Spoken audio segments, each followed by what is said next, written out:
Now, the Hunt Palmer Show. A magic beyond anything you could ever imagine. You are now listening to the Hunt Palmer Show. Brought to you by Sagrera Farms on 104.5 ESPN Baton Rouge. Locking down the middle of the day. You really think that's the best idea? Live from the Mercedes-Benz of Baton Rouge studio, this is Hunt Palmer. It's quite a piece of work. Yeah, this is actually not Hunt Palmer. This is Abby Alonzo. Hunt's on his way to Omaha. Lucky son of a gun. And I'm lucky enough to be graced with Anthony Ranaudo, former LSU Why'd you say my name like that? What's wrong with that? I'm trying to hype you up. I know, that was nice. We got 2 hours of fun. I know, you were like an announcer. I'm sorry, I'm trying to get my audio right in my ear. Can you hear me? Yeah, I can hear you now. Good. It's just cutting in and out, so you're getting loud, low, but I was just making sure. We're good to go? Yeah, but it's good, yeah. Tigers are back in Omaha. Life is good. Yeah. Yeah. We got a whole 2 hours of all kinds of College World Series, LSU baseball content on deck. Two full hours. Yeah, two full hours. Strap in. Thank you guys for being here if you guys are tuning in. Appreciate y'all.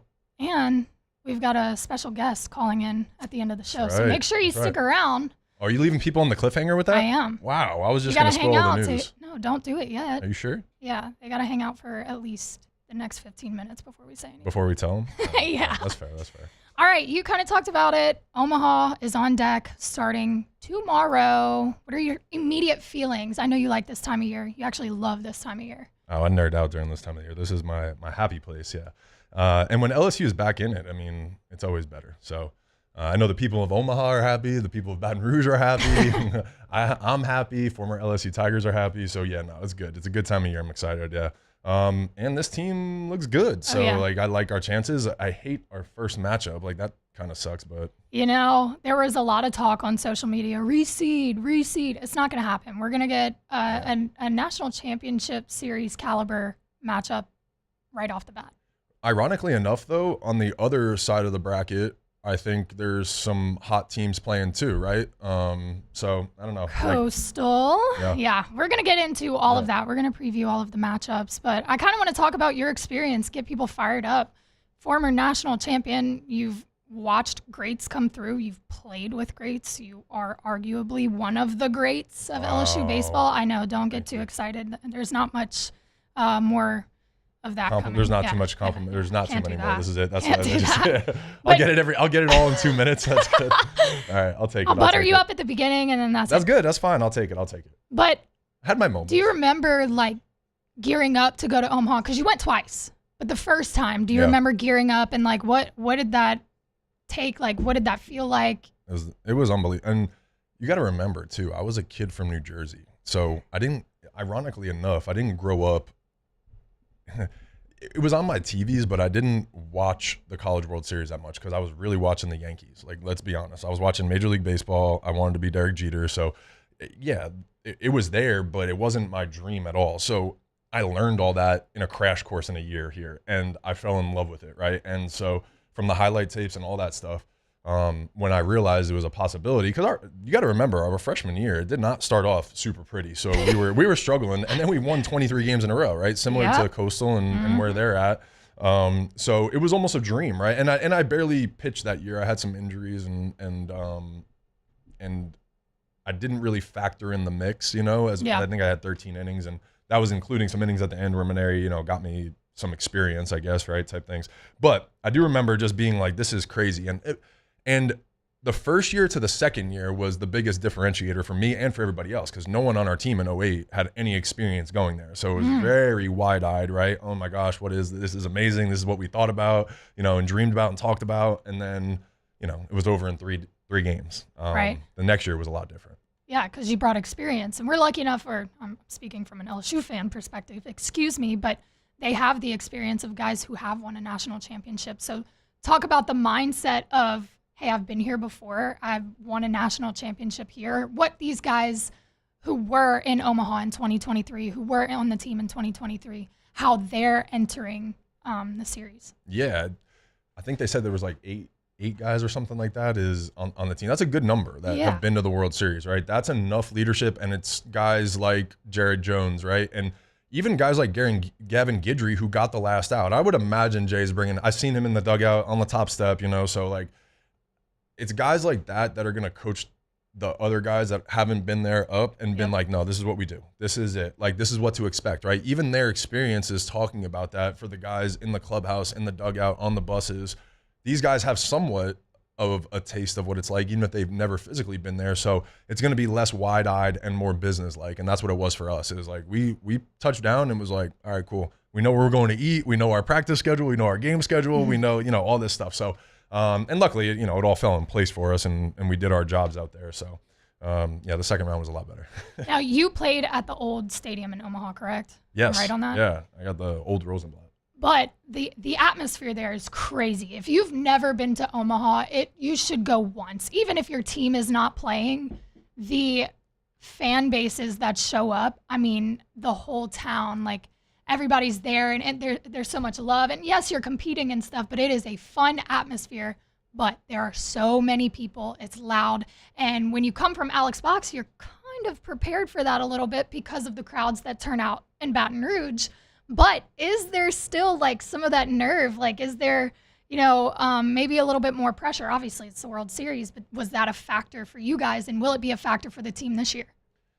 I don't think so. I think a lot of these SEC schools are prepared, and they've played in front of these fans all year. And honestly, it's probably a boost to them. I think it was for us, at least. We were excited about it, especially like I said, having that experience and coming back. It was night and day. And I'm excited to see. We're gonna hit the road and go out there and go see the game on Saturday. I haven't been to the new one, so I'm excited to see the new setup, because it was a lot different. And when I was there in talk about a difference too. In 08 and 09, we stayed at, I'm not even kidding, it might have been like a Holiday Inn Express. Like, no joke. We stayed 35 minutes away from Rosenblatt. It was terrible. So like the bus ride, we were just like dead when we got, it wasn't the same feel. 2009, we were smack in the middle. We had embassy suites. We had the setup. It was almost like they knew. We were like, all right, LSU's going to be here like for 2.5 weeks. And so the embassy suite was a lot nicer setup. We were right in the cut, right downtown. We got to walk everywhere. This was times before Ubers, right, and Lyft and all that. So this was a nice thing to be able to walk to restaurants, because when I tell you, our last hotel was literally in the middle of nowhere. So, yeah. Well, I'm excited for you to see that. That's crazy. You're normally one step ahead of me with everything baseball related. Well, that's what I was going to ask you. I was like, well, give me some. What was your favorite experience of 2023 when you went? Well, I wasn't supposed to go, and I've shared this story on a couple different podcasts, but I lived in Dallas and covered the NFL at the time, and I happened to be at an LSU bar in Dallas, and one of my best friends was in Houston visiting some of her friends, and we're texting throughout Game 1 of the National Championship Series, and she and I played softball together, so we're locked, and I was like, dude, we should have went. She was like, should we? I'm like, yeah. So it's midnight. She makes the drive from Houston to Dallas to scoop me at like 3:30, 4 o'clock in the morning. We hop in the car and we drive the 13 hours to Omaha, make it there 5 minutes before first pitch of Game 2. And then you know how Game 2 played out, so we got our butts kicked, and I was like, we made a mistake. We made a mistake, but we ended up figuring it out. We stayed for the national championship, and that was a core memory for me. That's something that I will tell my kids about. Like, it's one of my favorite stories that you have. It's like, literally, I'm like that. I'm kind of jealous. It was just as sporadic, and I'm so glad that we did. Yeah. So I'm really pumped for you to experience the environment. Everything's so close. It's right there. Like, and again, I'm biased. So is like, are all the hotels all around there too? Like, you walk everywhere? Is it? I don't like. I think we stayed a little bit away because it was last minute. But all the restaurants, Rocco's, the Jello Shot Challenge, that place is crazy. Everything's kind of in the vicinity. Okay. Hotels somewhat, but they're probably booked up if I had to guess. Yeah, I know. But I think you're going to be pleasantly surprised. I'm excited about it. I am very excited. Yeah. Before we get into the nitty-gritty, the X's and O's, key players, matchups, I want you to tell me your favorite Omaha story. And I know you have so many. You've shared, when we did Beyond the Box, you shared a couple. But when I ask you that question, what is the memory or the specific experience of your World Series time? Ooh. That might be the premium content one. No, my first immediate one is celebrating the championship that night. I was All right, I'm old enough to say this, I guess now. I was underage, so yeah. It was, I was going to see if you were going to say it. I'm going to be honest with you too. I didn't drink in college, so like that whole year I was whatever dry. Like I didn't have a drink, like a drink, not one. I was very superstitious too, like about the year and being healthy and all that stuff. So when the season was over, I had a few beers and I was feeling good, right? Like, but what I remember was everybody staying up till 3 or 4 a.m. and going to this one place. It was an LSU bar, and then opening up the basement and us going to this small room with everybody's friends and family, very small, intimate. But it was a small space, not a small amount of people. So it was like everybody was on top of each other, and we stayed there till 3 a.m. And it was. Parents drink, it was a great time. And so that to me, and everybody walking home after that and then being like, all right, guys, we have to be on the bus in 3 hours. So sleep fast, so that was cool. What happened the next day? Oh my God. Yeah, I'm doing it to you. Oh my God. Share. Yeah. So that 3 hour plane ride came very fast. And so when we get up in the air, everybody passes out naturally, right?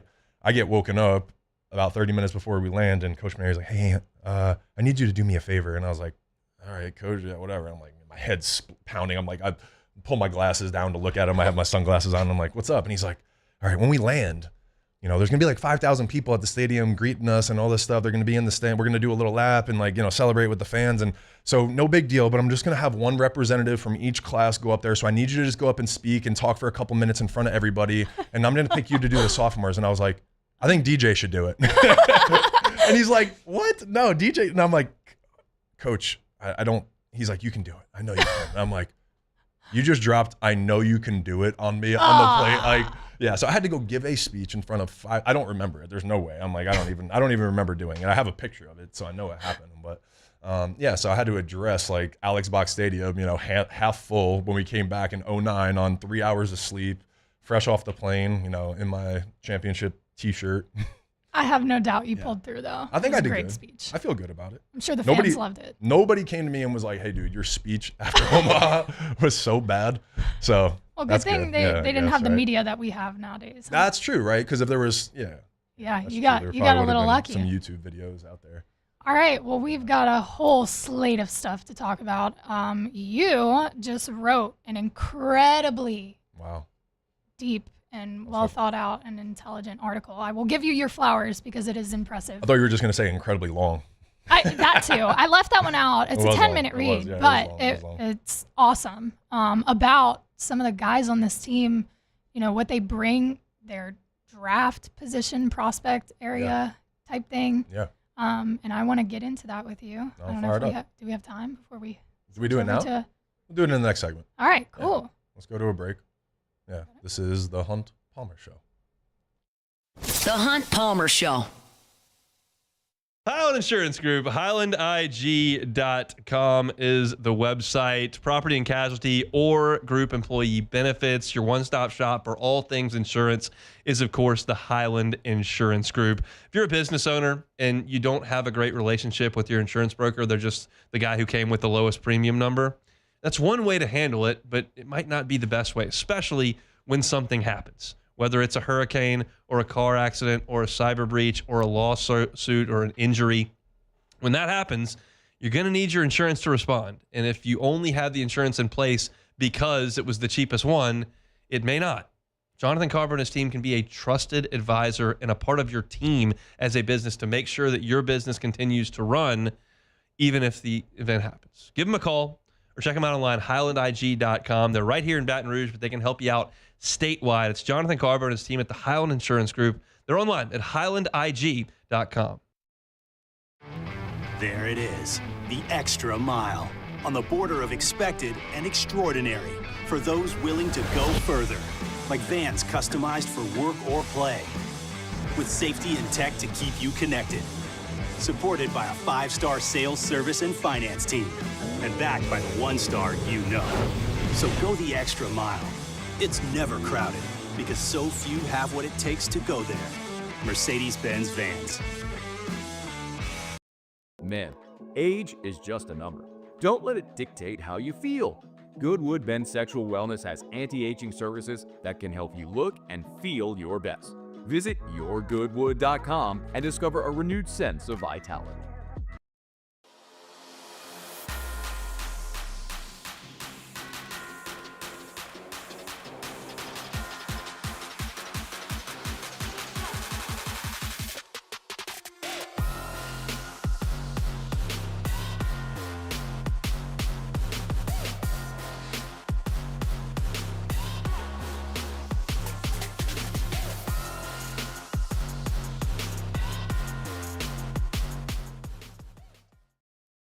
Flight by Yingling is raising the bar by crafting the next generation of light beer.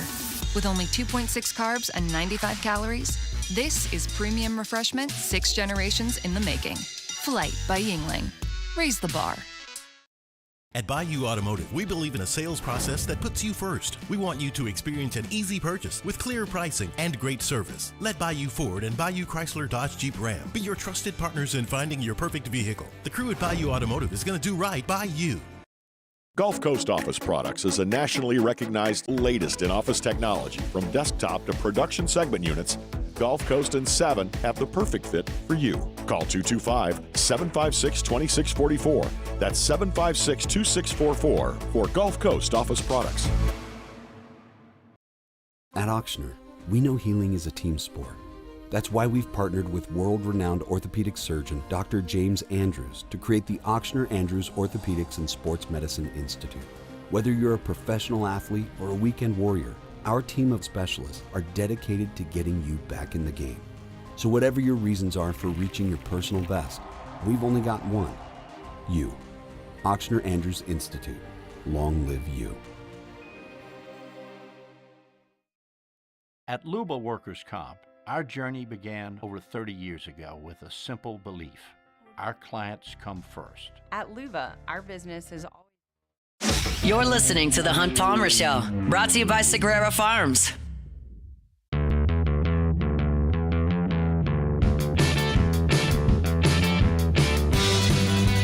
All right, welcome back to the Hunt Palmer Show. Abby Alonzo joined by Anthony Ranaudo. If you're just joining us, thanks for hanging out. Thanks for hanging out. We've got a slate for you. A whole slate of college World Series. CWS. We're going to talk about some key players we're going to see this weekend. Talk about the matchups. And now I can tell y'all at around 2:30. You waited I waited a whole segment. Didn't I say I was going to wait 15 minutes? Whole 17 minutes. That was good. It's okay. Good. You know, we're teaching patience. Now everybody's just going to tune out until Lewis comes on. Great, thanks. Lewis Coleman is going to join us at 2:30 to talk about his time in Omaha. And, you know, we don't hear from him too much. We don't. But if you don't know who he is, probably shame on you, probably. No judgment, though. No judgment. We're not going to shame anybody. But Lewis was the 2009 SEC Pitcher of the Year, 14 wins, did his thing, and he was an integral part of that team because, like we were talking about on the way here, right? He cared about LSU so much, and he wanted to come back. It was almost like we wanted to win for Lewis. Like we really, not for him, just for him, but it was like there was this special meaning for him, and like him getting the last out, everything was so like it was perfect. So I'm excited to chop it up with him. Yeah. I'm very excited to hear you guys catch up too. We had some fun. It was fun being the Friday, Saturday guy with him. Like, and that's why like it's cool to see, you know, Cade and Anthony doing that this year. I distinctly remember so many times on the road, you know, because back then there wasn't necessarily the weight rooms and the things that they had now. We would be on the road and like, you know, visitors' locker rooms and like doing like arm care together and doing things as starters, you know, because we had to. Different routines, but still figuring it out. And Lewis was an awesome leader. Yeah, so it'll be fun to hear his perspective on stuff. 2:30, I'll hang out and you'll get to hear that. That'll be a treat. All right, you just mentioned Cade Anderson, Anthony Iansson. Right before we went to break, I talked about the article you just wrote on your website. Let's dive into that because it is well-versed. It's got a lot of great information for LSU fans and college baseball fans looking forward to the draft too.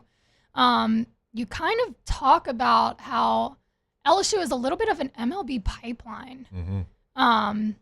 And you talked about Cade Anderson, his potential to go #1 overall, which if you think about how we were talking about him last year, and you were a believer in Cade, you called this last year literally at the beginning of last season. I'm going to be honest, I did not call #1 overall. No. But what he could turn into or what you thought he was going to turn into. And now recently we're seeing these mock drafts come out more and more with him going #1 or #2 even. But I think you even compared his presence a little bit to Skeens. Not necessarily same stuff, but him and Hamels in the article. Yeah, not Skeens. Not Skeens? No, not Excuse Skeens. me. Yeah, it's all right. Cole Hamels, Robbie Ray. Robbie Ray. Robbie Ray is more of my modern comp, but even Robbie Ray, it's not.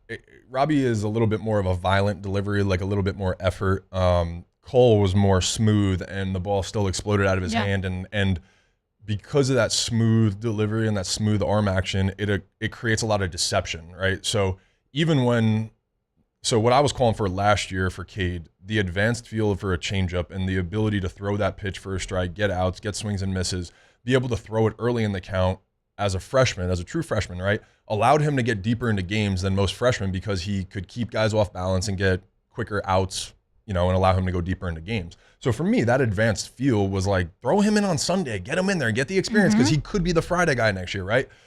And I was kind of talking at him pitching at 92 to 94, and he still got swings and misses at 92 to 94 in the top of the zone because of that deception. But now we're talking about him pitching at 95 to 96 and it ticking up at the biggest time of the year on the biggest stages. And so scouts are just salivating, right? So we're seeing this guy catch some crazy momentum. And before the Super Regional, Jonathan Mayo of ESPN or MLB.com had his projection and projected him #1 overall. So that ascension to me is crazy. The first round comps is not crazy because, like I said last year, I was like, I could see this guy developing. And that's to the point of my article is, you come to LSU and you hope that you develop into this guy, right? But what LSU really does is prepare you for that next level. And when you do it on Friday nights in the SEC, you're going against another stud who's probably going to be a top round pick and against another team that is just as good as some minor league teams, right? So scouts are getting to see you against this top level competition. And when you learn how to win and you learn how to get outs and you get outs the way he is, that's why he's got that momentum, right? Yeah. And it's the first overall pick is all about momentum. It is the craziest thing. It really is. Why? So I want to talk a little bit more about Cade, but I want to go back to something you just said. Yeah. Coming to LSU teaches you like how to be that guy and how to be pro ball ready. Why? What about this program throughout its time? Like, what is it about this program that does that? Yeah. So Jay does a great job of it too. But when I was here, Coach Maneri teaches us how to be men, taught us how to be men, right? So, and in a way that I think is, commendable in a way that I would want to raise my kids too, right? Now looking back at it at 35 years old.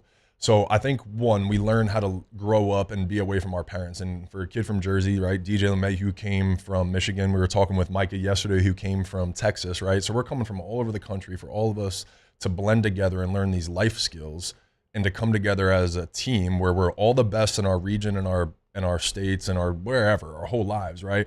And come together on this team to figure out how to win. That's really what it's about in college. So in pro ball, they're giving you money and you're an asset and they're developing you because you need to win at the top level and they need an asset to their business. That's really what it is. In pro ball, they have you for 3 years, 4 years, 3 years if you're really good, 4 years if you're, normal, pretty much a normal player, which means that it's a short window to win. And these coaches need to teach kids how to win and compete at the highest level. And so that's what LSU does because you either figure it out or you're transferring or you're on the bench, right? It's really simple. And so that's what these kids on Friday night figure out how to do. And so when a team drafts them, they know that already. They don't have to teach them those intangibles. They don't have to say, hey man, in second and third with one out, I want you to pitch like this because we can't afford a pop-up. We need you to get this strikeout and you're our Friday night guy or you're our ace and you have ace stuff and we need you to get that strikeout. He learned that already at LSU because he did it against Ole Miss with 2 outs in the 7th at Alex Box with 13 people cheering for him. So to me, that is those are the skills that LSU players and SEC players, but especially LSU because it is a little different, honestly, here, kind of develop and have a head start on guys in pro ball. Wow.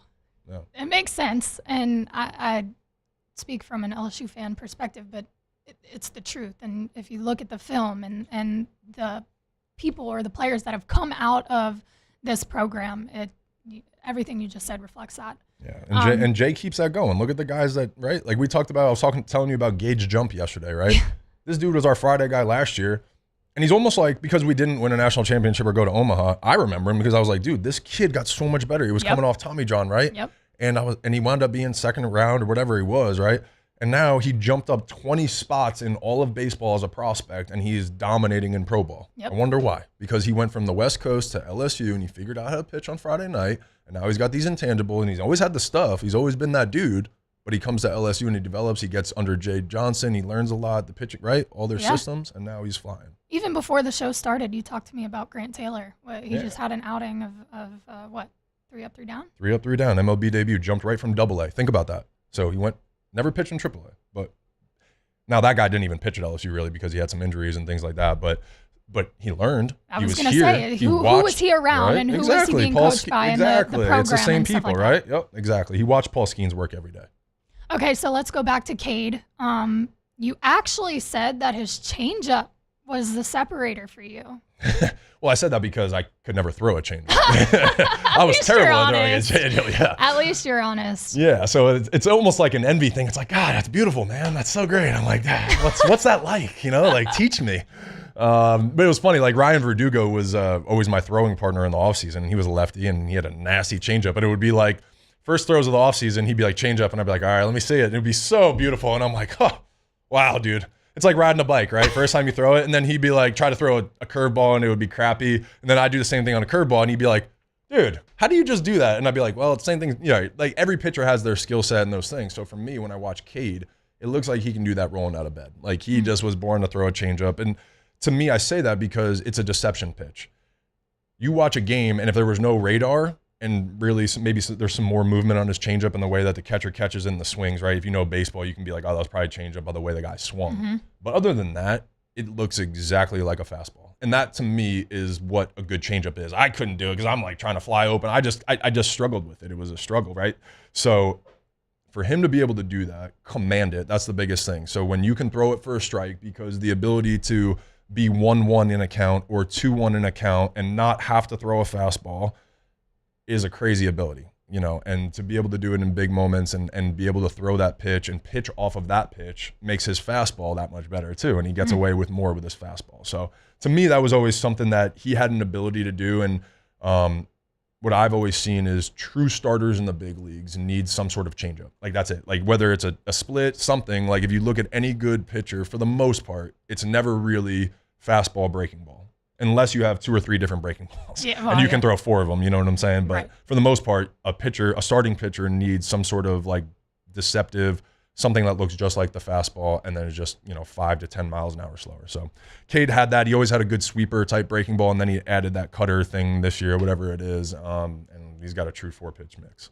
Well, not even just talking about his tangible skills, his maturity on the mound. Talk to me a little bit about that and why you said you could see him in the show in 2026.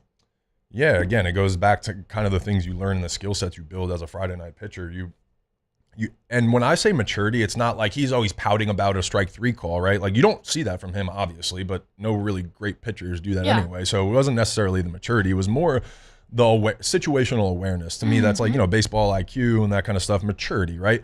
Maturity is Cade not being cocky in the super regional game against West Virginia when he gets a big lead and saying, I got to strike out everybody, and his pitch count is super high after 4 innings, and he's striking out everybody, but he's at 100 pitches, and now we have to use 3 pitchers or 4 pitchers in game 1 because he wants to get strikeouts and dominate before the draft, right? This kid was like, we're up, I'm getting outs, right? He struggled a little bit, and he got hit around. I would rather tip my cap to a kid going after guys when you have a big lead and let them beat you with the bats, because we watch BP and hitters get themselves out, right? So maturity is like, cool, I have the lead. My job as a starting pitcher is to leave this game with my team in a position to win the game or ideally be winning. And that's what he did, right? So that's what I've seen from Cade. The game, he lets the game come to him and reads kind of what he needs to do. We have a big lead. All right, cool. I can pitch to contact. I can do what I need to do to get my team back in the dugout. Do I need to be super fine tonight and we're going to win 1-0 and I'm going to be precise? He locks in even more, right? So that's kind of what I see from Cade as situational awareness, understanding what pitcher he needs to be in what situation. He's got the feel. Yeah, it's max feel, yeah. All right, we're going to head to a break, and when we come back, we're going to talk a little bit more about Jared Jones, Anthony Iansson, some other guys on the team that we could get some more insight. Let's go. Let's dive in. The Hunt Palmer Show. One Bath and Closets. OneBathAndClosets.com is the website. David Vaughn and his team, 30 years redesigning and remodeling bathrooms and closets. Whenever I say remodel, you might think, oh, that's a huge project, going to cost a fortune, going to take forever, have to leave my home. Well, that stuff can happen, but that's not really what we're talking about here. To further that point, let's just talk about something simple like a tub to shower conversion. That's not massively expensive. That's not super invasive. That's not super time consuming. It's a simple process that can be done if your bathtub is not used, if it's old and dingy, if it's not functional. You take that bathtub out, put in a glass walk-in shower. It changes the aesthetic, changes the functionality of your bathroom, adds value to your home. David Duvall and his team can help you with it every step of the way. They handle everything. You don't call him and then call the guy to handle this part, and this guy handles the floor. And one contractor, one call. It's One Bath and Closets. Find them online at onebathandclosets.com. Get that free consultation and get that process started today. It's One Bath and Closets. Find them online. These ice cubes could have been a thankless bed for an all-you-can-eat salad bar. But instead, they cradle and cool the crisp, refreshing Dos Equis. Nicely done, ice cubes.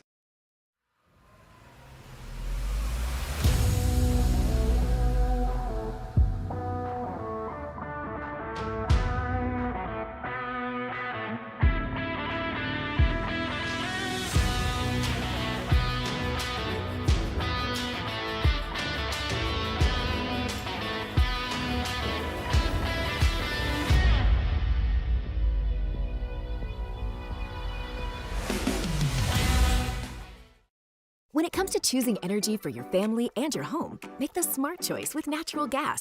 You can count on efficient and affordable natural gas to keep you comfortable and reduce your environmental impact to help protect our planet. Together, we're fueling our energy future. Atmos Energy. At Bayou Automotive, we believe in a sales process that puts you first. We want you to experience an easy purchase with clear pricing and great service. Let Bayou Ford and Bayou Chrysler Dodge Jeep Ram be your trusted partners in finding your perfect vehicle. The crew at Bayou Automotive is going to do right by you.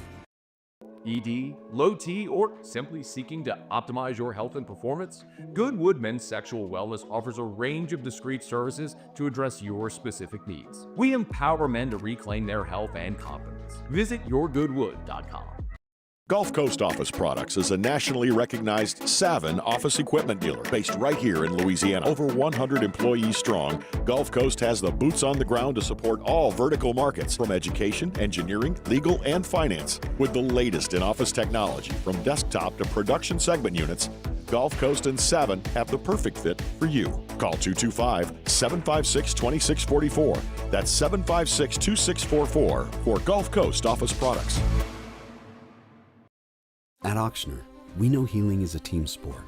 That's why we've partnered with world-renowned orthopedic surgeon Dr. James Andrews to create the Auctioner Andrews Orthopedics and Sports Medicine Institute. Whether you're a professional athlete or a weekend warrior, our team of specialists are dedicated to getting you back in the game. So whatever your reasons are for reaching your personal best, we've only got one: you. Auctioner Andrews Institute. Long live you. At Louisville Workers' Comp, our journey began over 30 years ago with a simple belief: our clients come first. At Louisville, our business has always been focused on people, not policies. Through every success and challenge, we've continued to grow because we've stayed true to our values, committed to providing you with genuine dependability. Because your well-being is more than a priority. It's our purpose. This is the Hunt Palmer Show, brought to you by Cinderella Farms.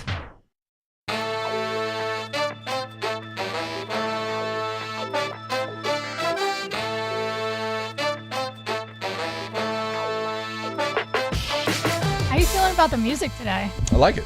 Yeah? Yeah. Last time we did Miss Oh yeah, show. I was gassing Musa up about it. So He's a great fan. job. Are we picking the music? Is it random music today, or is this always? It's random. It's random. Nice. Yeah. It's good. I Killing was it. dancing a We little like bit. it. Yeah, I was in. I was bobbing. All right, y'all. Welcome back to the Hunt Palmer Show. I'm Abby Alonzo, Anthony Ranaudo, right here next to me, breaking down the College World Series, LSU baseball, and even a little bit of the MLB draft and what we got to look forward to. Boom. If you were hanging out with us, we just talked a lot about Cade Anderson, what he brings to the team, where we're going to see him go, being a #1 overall prospect.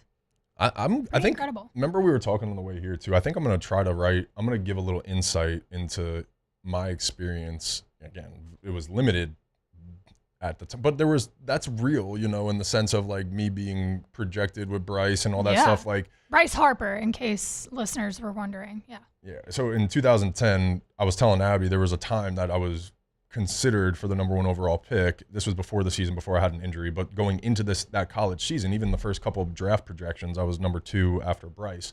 So there was conversation about me going number 1. And so the things that I learned, you know, about what a team looks for at a number 1 overall pick, the things my agent kind of coached me up about, right, and my advisor about, like, the things that they're going to look for in the draft and, like, that are going to be, you know, I guess KPIs, right? Like what I learned in business, key performance indicators of, like, why they would want that guy to be number 1 overall, right? So yeah, interesting. Yeah, and I think, like, the more I think about it, I'm like, damn, there's some really good insight into that, and I think it would be really cool, especially with Cade just being in that conversation, for people to be like, how did he get in that conversation, right? Like, why is he all of a sudden jumping in there, and then what could make the team want to pick him or not, right? Like, yeah, it'll be interesting. Because the first article that I read, it was Jonathan Mayo who I think said it first in his mock draft that Cade would go 1 overall. And I remember being shocked, but as I thought about it a little bit more, it made sense. And now everybody's kind of getting in that same page. So I think it's interesting to hear it from that perspective of, like, how did what? Yeah, he was in the conversation, and, like, for the last, like, 2 mock drafts leading up to the one before Super Regionals, it was like, yeah, there's some conversations about, like, Cade, you know, he was kind of on the outskirts of, like, some college arms might be in the mix, like, including Cade Anderson, you know. Right. But it was never, and nobody made him the pick in the mock draft until this most recent one that Jonathan Mayo did. Now, I've seen some other ones come out since then too, and they have, you know, Cade at number 2. So again, right, it's all nobody knows. It's going to come down to mock draft season is chaotic. I'll put it that way. And there's going to be 15 more of them until whenever the draft is, like July. It's like a month away. Yeah. Okay, well, Cade is not the only one in that article, much as I think Jared Jones is in round 1 in a couple of those mock drafts. Am I wrong? Or falling into 2? So I think before the season he was a little higher going into the year. And I think it was because, you know, I think some scouts were looking for some certain things. And I don't think he had a bad year. I think he went through a little slump towards in the last couple of weeks, but that's where I wrote in the article, if he had a great, you know, a good regional, super regional, if he shows well in Omaha, that's what these guys have a different opportunity than when I played was. You know, the draft was June 6th or something. It was like usually the regional weekend. So you would have the SEC tournament to, like, make your name for yourself, and that was brutal. It. Yeah, that was it. So he has an opportunity to go, if he hits 2 or 3 homers, they win the championship, and he wins College World Series MVP. You don't think that that's going to play a factor into a team's decision to pop him number 1 or in the first round? No, I don't think he is a top 25 pick. I'm talking, like, value picks, you know, 25 plus, where teams like, this guy could be a guy that hits 35 homers, right? Like, if we teach him a few things in pitch recognition and stay more consistent driving through the middle and the opposite way. And that's kind of what I talked about in my article. But for me, the jump that he made this year, you know, we talked about it when we hosted Matt's show a month and a half ago. To me, that's what I've seen enough. If I were a talent evaluator, right, I'd be like, guys, again, it's, you know, it would be, if I were a scout, I would hand it up to my GMs and be like, you guys go make the decision. But this guy fits in the late first round to third round fit for me. Is that he's always had the power, but is it the discipline that helped him make that jump? For me, it's pitch recognition, right? So for a guy that's that big and played football in Georgia growing up, right, he's not playing baseball year round. Right. So that to me is the reps that he missed and that he just needs to catch up on. And then when you're a freshman and you dominate, you hit 12 homers before SEC play, and then you get exposed in SEC play, that tells me the big boys are throwing you spinners and breaking balls, and they figured out how to get you out, which means you have holes in your swing, which is not uncommon for 6'4" power hitters, right? Like, we watched Aaron Judge be a 30th, whatever, he got drafted late in the first round because it was the upside of the power of I don't think anybody ever projected what we're seeing right now, right? Like, you can never project that high, but we were hoping he could hit 40 homers a year, and that's what he developed into, right? When they were happy if he was going to hit 270, and he's obviously doing better than that. And so that for me is like the upside that you have is you don't have raw power like Jared Jones, and the swing path that he has and combined with the size that he has, and knock on wood, right, hasn't had injuries, which means that his body probably stacks right and moves well. So for me, those things all check out. Now, you know, all his analytics and how he performs in the pre-draft and all that is going to determine it. But yeah, pitch recognition is more about reps and just recognizing oh, that's a slider, I need to go the other way, versus like, oh, that's a heater and I'm pulling off, right? And I'm taking a big swing and striking out. Right. And it's very clear he's made a jump from last season to this season and just being pitch recognition and discipline at the plate.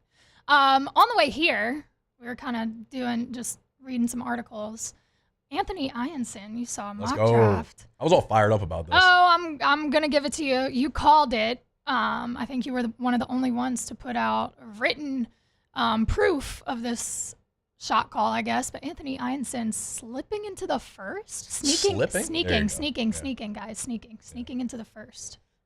What? Well, this one had him at 28, 38, I think. 38. Yeah, 38. Oh, I swore you said 28. I might have said 28. It might have been 28. It was 28. Oh, I was right. It was 28. Yeah. It was 28. So, yeah, that's pretty crazy. But yeah, that's, to me, and again, this game, this is what we talk about. He comes to LSU. Now he's pitching on the biggest stage. He has proven that he can compete at the highest level of college baseball. Why wouldn't you take that proven arm? And if you're a team that values certain things like, hey, he can do a little bit of both. He can close. He can be a reliever. He could maybe develop into a starter if we get him into our system and teach him this pitch, right? That to me is the biggest advantage that certain teams have. Then you see it in the big leagues. I've told you this, like the way that the Giants do reclamation projects, like it's definitely happens in the draft where teams have the analytics of the guys and they're like, why doesn't he throw more four-seam curveballs? Oh, wait, we need to get him in our system and teach him, right? Like he has all the right numbers. Now we just got to give him the system. So I think he's one of those guys that could fit that. And again, I don't know all his analytics and I don't have the experience in the front office to be like, oh, when I see these numbers, I know he's this guy, right? So that's what they have up there, and they have experts that do that. Talk about, and we'll get into it a little bit more in depth later when Lewis is on the show with us, that 1-2 punch of having Cade Anderson and then Anthony Iansson. What kind of, we know what kind of value, but like going into Omaha, how much does that play into this matchup with Arkansas? And we'll preview that a little bit later on in the show, but just as we're talking about him, that dual threat right there. I've been fortunate enough to be on some radio shows and talk LSU baseball and talk sport, college baseball a lot. And, that comes obviously, I was fortunate enough to be on that team that won the national championship. So people, like to know what it was. And I do always say that. I think and I'm not just because I was part of it, but our pitching staff, we weren't like crazy great that year. We had guys that rose to occasions and came and went in different roles, right? Yeah. But for the most part, it was me on Friday night and Lewis either closing that game, but for the most part, he was pitching Saturday, and then Matty out as your closer. And we had a few key relievers that were our like 4 or 5 guys. But other than that, everybody knew their roles and played it, right? But the key was 1 and 2 and closer, right? You got to have the ability to have 2 good starters. You got to have the ability to close down games, and I think we have that. I think we have the end of the bullpen. So that's what I've been talking about all year. Is this team is built to go to Omaha, is built for a super regional, 100%. That's why I was like, if we get to a super, we're going to Omaha.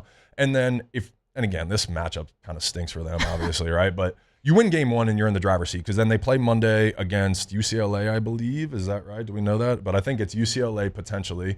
And then you got, like I said, Anthony Iansson going against a West Coast team. I love my chances there, right? Then you don't play again until Thursday to get in the championship game. Everybody's rested, like the bullpen, all the guys, right? All the key arms. You got Cade Evans, right? We've seen what he could do. You have Chase Shores performing and doing the things that he did, right? So they have options. And then Cooper Williams and the way that he pitched out of the pen, like that to me is what they were set up for. And it starts really with the 1-2 punch, because when you have 2 starters that are going 6 and 7 innings every single time, you're minimizing that need to have a bunch of arms out of the bullpen, right? So that's what I see from them. You mentioned Cade Evans, and I want you to explain why you're so high on him, because you wrote another article about him.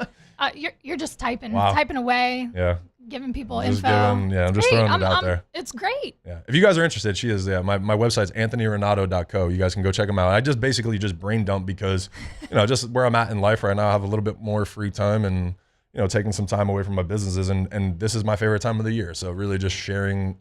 I've been enjoying connecting my stories and experiences with this current team and like making the relation, and it's been a cool little journey for me. Back to Cade Evans though. Talk about him, and then maybe Rizzy a little bit too. Just what are you seeing from these other guys that can they have a pivotal role in Omaha? First of all, these kids that come in nowadays are like Maverick Rizzi. I'm like, how did you end up on campus? Like, you're 6'9" and you throw 99. Like, what?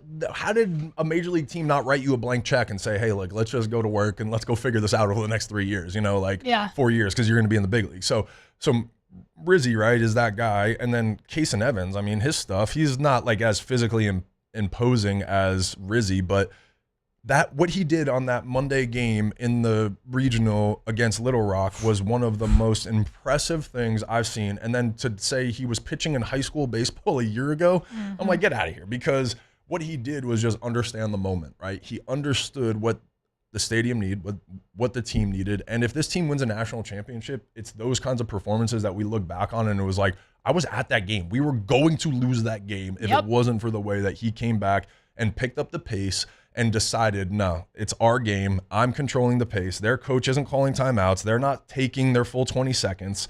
Get in the box. That's what I love. Yes. And then he's got the stuff to back it up, right? And then you strike out 9 in a row at a point. Like, you're like, okay, you're pretty good, right? 95, 96, good slot. Like, he commands the zone and he's got that energy and presence. So for me, as a true freshman, to be able to do that, and he did it against Tennessee, right? Like, we've seen big moments from this kid. He's set up to have success in Omaha. Kid looks like Tony Vitello. He does. It's crazy. The picture behind me right here. I had to point it out because they look like doppelgangers. It really is kind of creepy. Wild. Yeah, it is really. When he has his beard like really trimmed, like Tony, it's really wild. It's crazy. Yeah. All right, we'll head to break. When we come back, maybe a little Derek Curiel talk. All right, let's do it. We'll start previewing some College World Series matchups. I like it. The Hunt Palmer Show. Genesis of Baton Rouge. GenesisofBatonRouge.com is the website. Every car that is on the lot is online at GenesisofBatonRouge.com. Safety, probably a big deal if you're in the market for a vehicle. If you go shop at Genesis of Baton Rouge, you will know that you're getting behind the wheel of one of the safest cars on the road, because every single model on the line, every single model was a IIHA top safety pick. Some of them were top safety picks plus. So from the entry level to the highest end, you're talking about a car that is among the safest on the road. It's a big, big deal. So you start there, then you go check out the style, the comfort, all those bells and whistles that come with a luxury brand of vehicle. That's all there for you at Genesis of Baton Rouge. And if you make a purchase, every single purchase comes with a 10-year, 100,000-mile warranty. Every single purchase comes with 3 years of complimentary valet maintenance. It's all there at Genesis of Baton Rouge. I invite you to go by and see them. Airline at Pico across from Women's Hospital, or start your process today online at GenesisofBatonRouge.com. GenesisofBatonRouge.com. At Atmos Energy, our Smart Choice solutions help customers save energy and emissions with rebates up to $500 off high-efficiency natural gas appliances, smart thermostats, and weatherization upgrades. Together, we're fueling our energy future. At Bayou Automotive, we believe in a sales process that puts you first. We want you to experience an easy purchase with clear pricing and great service. Let Bayou Ford and Bayou Chrysler Dodge Jeep Ram be your trusted partners in finding your perfect vehicle. The crew at Bayou Automotive is going to do right by you.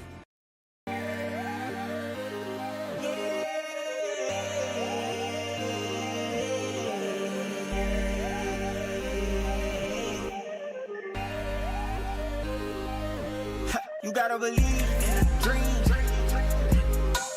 Believe. You gotta believe in a dream. Believe. You gotta believe. My whole team on wildin'. These are the luckiest ice cubes in the world. They could have been a thankless bed for an all-you-can-eat salad bar, but instead, they've been called upon to cradle and cool a crisp, refreshing Dos Equis.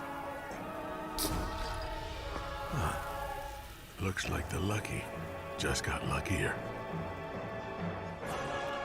Dos Equis.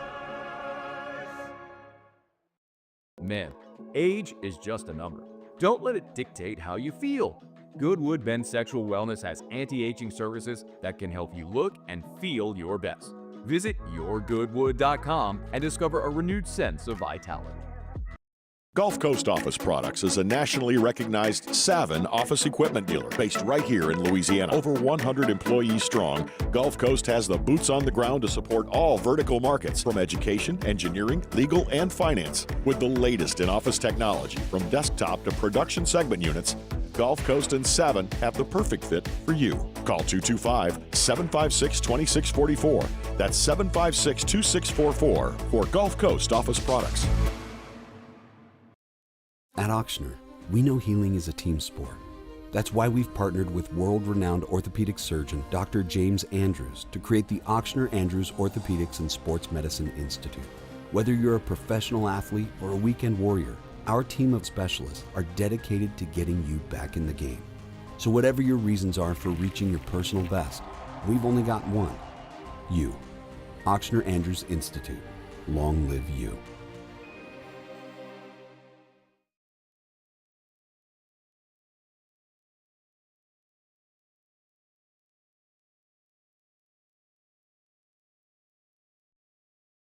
You're listening to The Hunt Palmer Show, brought to you by Sagrera Farms.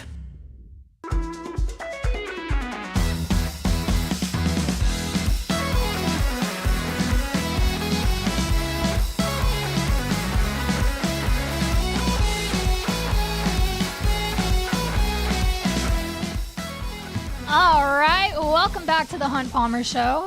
Hunt is on his way to Omaha.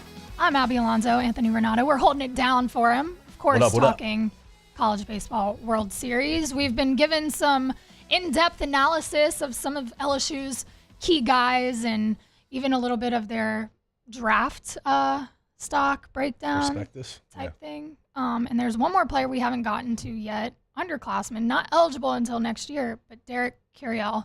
I think you even said he should have won SEC Freshman of the Year. Oh, Look wow. at this picture. Sleeveless. Wow. That's awesome. That's great. No, I definitely think he should have won SEC. Yeah. But you comped him to a young Christian Yelich. You want to break that down? Yeah, he does. He reminds me of, Christian Kind of Yelich. looks like him a little bit. Does he? Sure. I could see it. I could see it. Like I if you could glance. see it. Yeah, I could see it. But their frame, even their batting stance, like where they hold their hands and like the way that Christian, so I played against Christian in Greenville, the Greenville Drive in 2011. We were both 2010 draft. He was a late first rounder, but they saw the projection in Christian. He was 6'3", but he was so skinny, and I was like, this is the first, but then he started taking swings, and I was like, oh, he's got a beautiful swing, right? And to me, what we noticed, and again, it was one weekend, right? So you see a guy in 9, 10, 11 at-bats, but you see him play the game, and so what I noticed from Christian was, again, maturity he was 19 or 20 in that league, right? As fresh out of high school. He wasn't trying to hit home runs. His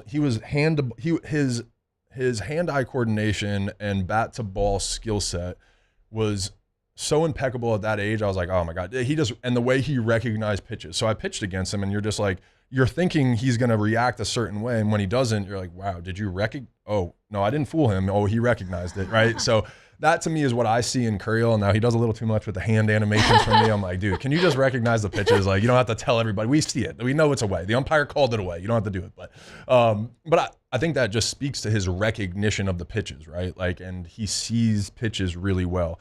He's super disciplined at the plate. It's why he's been leadoff most of the year, right? And he makes contact. Super quick. What do you think his role is going to be in Omaha? If you had to guess, how is he going to play? I'm going to be honest. I'd keep it in the 7 hole after the way that he did when Jay shook up the lineup the other night. Who cares? He performed great, right? But that's what he is. Again, that's what this team is. They understand their role. They understand what they need to do. So when he was in the 7 hole, he was like, this is my position. And he sprayed some balls around the field. He had a little different approach than when he did leading off, right? So it's really where Jay puts him in the lineup. He is a huge asset to that team because of that ability and his baseball IQ, and I think that's why I'm so high on him going into the draft and potentially being a first rounder. Speaking a little bit on the role, everybody knows their role type deal. Bats got a little cold recently. How? What are you talking about? They scored 28 runs in 4. Okay, I know. Hang on a second.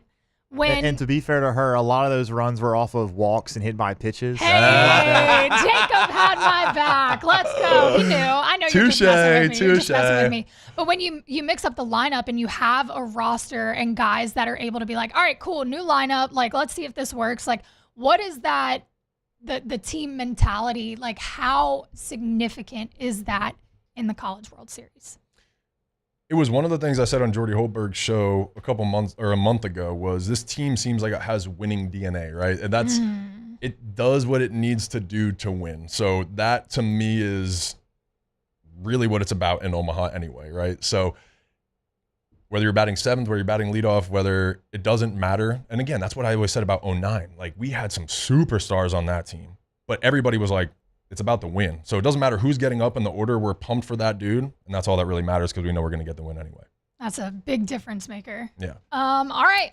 We're going to go to another quick break. And then when we come back, we're going to start previewing matchups for Omaha and Lewis Coleman calling in at 2:30. So make sure you stick around.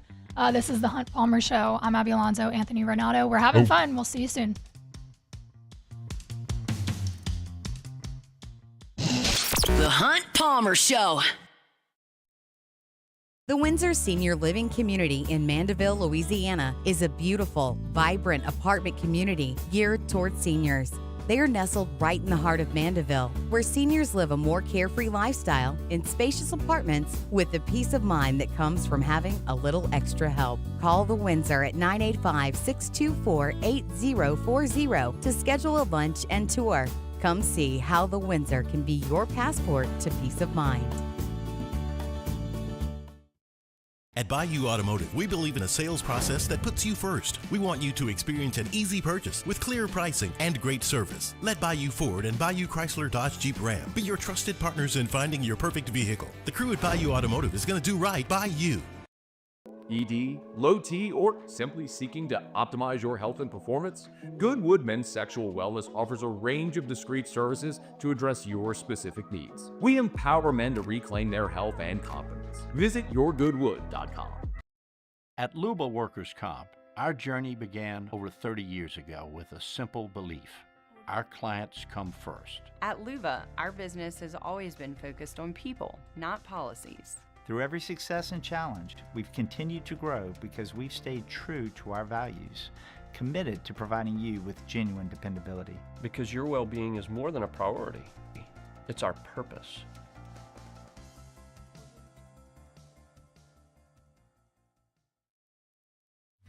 At Sunshine, we know what you see when you look at your land. Where others may see dirt, you see the foundation you've built your life on. This, it's hallowed ground. It's past, present, and future. We're proud to provide quality John Deere equipment to help you maintain the land you love. Check out our current promotions and learn more about what it means to be powered by sunshine at sunequip.com. These are the luckiest ice cubes in the world. They could have been a thankless bed for an all-you-can-eat salad bar. But instead, they've been called upon to cradle and cool a crisp, refreshing Dos Equis. Looks like the lucky just got luckier. Dos Equis. Gulf Coast Office Products is a nationally recognized Savin office equipment dealer based right here in Louisiana. Over 100 employees strong, Gulf Coast has the boots on the ground to support all vertical markets, from education, engineering, legal, and finance. With the latest in office technology, from desktop to production segment units, Gulf Coast and Savin have the perfect fit for you. Call 225-756-2644. That's 756-2644 for Gulf Coast Office Products. At Ochsner, we know healing is a team sport. That's why we've partnered with world-renowned orthopedic surgeon Dr. James Andrews to create the Ochsner Andrews Orthopedics and Sports Medicine Institute. Whether you're a professional athlete or a weekend warrior, our team of specialists are dedicated to getting you back in the game. So whatever your reasons are for reaching your personal best, we've only got one: you. Ochsner Andrews Institute. Long live you.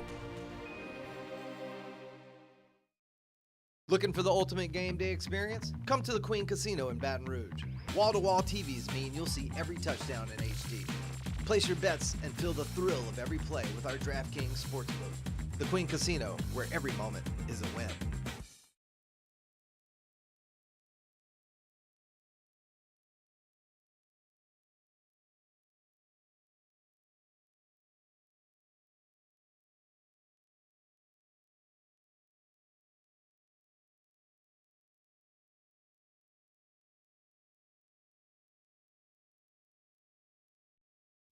This is SportsCenter. I'm Christine Lisi. The Oilers staying with goaltender Stuart Skinner. Game 4 of the Stanley Cup Final tonight against the Panthers. He was pulled in Game 3, gave up 5 goals on 23 shots. Oilers are down 2-1. NBA MVP Shai Gilgeous-Alexander calling on the Thunder to learn from their mistakes following the loss to the Pacers in Game 3 of the NBA Finals, leaving OKC down 2-1. SGA says the plan for Game 4, team must be more forceful, and he needs to be more aggressive. ESPN NBA senior writer Andre Snellings. They've got to feature him more and put him in positions to be able to attack. For this game, this must-win game for them, they've got to have their MVP play like an MVP, and so I think they go to him early and often. If he puts 40 on the board, I think they have a much better chance. Andre Snelling's on Unsportsmanlike. Game 4 tomorrow, 7:30 Eastern, ESPN Radio, 8:30 Eastern, ABC. Opening round of the U.S. Open, J.J. Spawn leads it at 4 under. Following back-to-back bogeys, Scotty Scheffler's fallen 5 off the lead. Rough first rounds for Bryson DeChambeau, 7 back, and Rory McIlroy, 8 back. Your summer drink is here. Twisted Tea is a smooth, refreshing, hard iced tea with 5% alcohol, making it the perfect drink to take any day this summer to the next level. Twisted Tea Brewing Company, Cincinnati, Ohio. Please drink responsibly. Now, the Hunt Palmer Show. A magic beyond anything you could ever imagine. You are now listening to the Hunt Palmer Show, brought to you by Cinderella Farms on 104.5 ESPN Baton Rouge. Locking down the middle of the day. You really think that's the best idea? Live from the Mercedes-Benz of Baton Rouge studio, this is Hunt Palmer. It's quite a piece of work. Welcome back. I'm Abby Alonzo. Anthony Ranaudo joins me. Second hour, here we go. We just spent a lot of time talking about the LSU roster, but now it's time to preview some of the matchups that we're going to see tomorrow and Saturday in this College World Series. Yes. We're going to start off hot. What? You were going to say something. And it's a little different field than I think a lot of people thought, right? Oh. 2 SEC teams and you just watched them slowly drop SEC. I don't know if it's slowly, like Vanderbilt it was just getting one after knocked the other, out, right away. I mean, it was Texas lost their regional too, didn't they? Yeah, they lost their regional. Yep. Yeah, so Vandy and Texas both lost their regional. It was not a slow death. It was quick. But I'm saying we just watched one after the other after the other. Mm-hmm. Crazy. Going off like flies. Yeah, but yeah, interesting. Yeah, so, if you would have asked me if these were the 8 teams that would be in Omaha this year, I would have think too many people giggled. Yeah. I would have giggled, but here we are. Chuckled. Game 1 tomorrow. Tomorrow. It starts tomorrow. Is it really starting tomorrow? Today's already? Thursday, yes. Wow. Yeah, Friday. Coastal Carolina and Arizona. So Coastal's hot. 23-game win streak. They just swept number 4 Auburn. Yep. They won it all in 2016. Talk to me a little bit about how dangerous a hot team can be going into Omaha. I hate it for everybody else in the field. It's one of those things when a team and in baseball too, it is so much about momentum, just the way that the game is played. I was on off the bench yesterday, right? And that was my prediction, was non-LSU prediction or non-LSU Arkansas prediction, Coastal. Right? Was Coastal. Yeah. But ironically enough, they are playing Arizona, and Arizona would have been my other team from that bracket because of the way that they came back against UNC, because it's about momentum, right? And you look at I think you called them in our notes, right? The comeback, whatever, something. Yeah, they got a comeback culture. Yeah, I mean, you come back from an 18-2 loss and you upset UNC. Yep. Well, they didn't come back in that game, but no. I know. That would have been crazy. Can you imagine that? 16. Yeah. No. But in general, right? Yeah, it's kind of crazy to think that you're going to come back from that. So. Yeah, and to have your backs against the wall, to go to somebody else's super and punch for the ticket, right, on a team that was there last year, right? Mm-hmm. UNC went there last year, I think. Mm-hmm. So that to me, it's just it's honestly LSU, Arkansas, winner of that, I think, goes to the championship, and I think the winner of Arizona and Coastal go to the championship. That's what I think. Yeah, so interesting.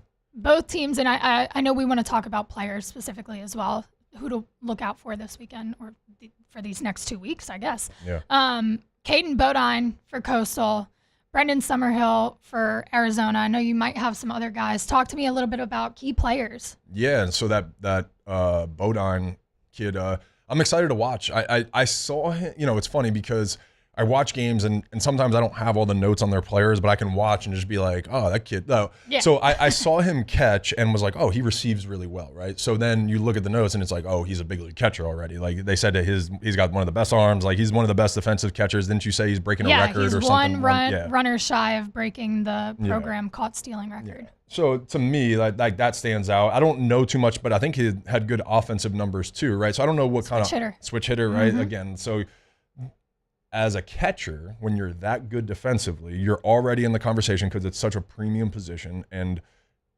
the ability to catch at such a high level is in the draft is rare, and for somebody to be able to climb the ranks that fast. So that ability there, if he can be versatile and be a switch hitter too, where a manager can put him in different parts of the lineup because he can bat lefty or righty, that to me is probably why he's highly rated. So I'm excited to see him play a little bit, but I think the kid Summerhill too is a stud too for Arizona, right? He's one of the batting 358. Yeah, and the draft is so interesting, right? I was looking up some mock drafts. He's as high as 10 in some, and then in some he's not even in the top 30. So again, right? But obviously talent evaluators think he's good enough, and he's put up the numbers. So that's what I'm looking for. It seems like Summerhill is the dude for Arizona, but they have some good prospects too, and a good team. But Carolina, they also have a good starting pitcher too. Their number one pitcher, under 200 batting average against, 11 wins, dominated Auburn at Auburn. So I mean, he's a dude too. I think they said he's a late first, or maybe second day, but maybe late first day too, which means supplemental, maybe second round, something like that, which means he's got a good arm too. So Coastal's no joke. They're not just like a hot team on a 23-game win streak. It's like they got some dudes and like some actual draft prospects too. All right, I'm going to put you on the spot here. Give me your prediction. Coastal. I'm with you. I think it's Coastal too. And Coastal scares me. Yeah, it's like they're a hot team and they're good. Like that's scary. Yeah. Won it the last time in 2016. That's I know. And there's something too about history repeating itself. Also, getting a team to buy in and believe. When you've done it before as that manager, in 2016, they got hot as hell. Like they came to LSU and won a super regional, right? Like they were hot. It was just one of those things. When they came in 16, I was like, oh boy. You just know, you're like, yeah, this doesn't feel good, the right? Energy there, yeah. Yeah, so, that to me, I'm sure any other coach is pretty legendary. Like he's been there for a minute. He has built that program. I remember coming out of high school and that program was just starting to become a desirable spot for the East Coast guys, So he's built that from talent throughout the whole East Coast, competed with North Carolina, South Carolina, a bunch of good ACC schools there too. So he's done it the right way, and he's got those guys believing. And again, when history repeats itself, and you're gonna be like, guys, we did this. I did this in 16. Right.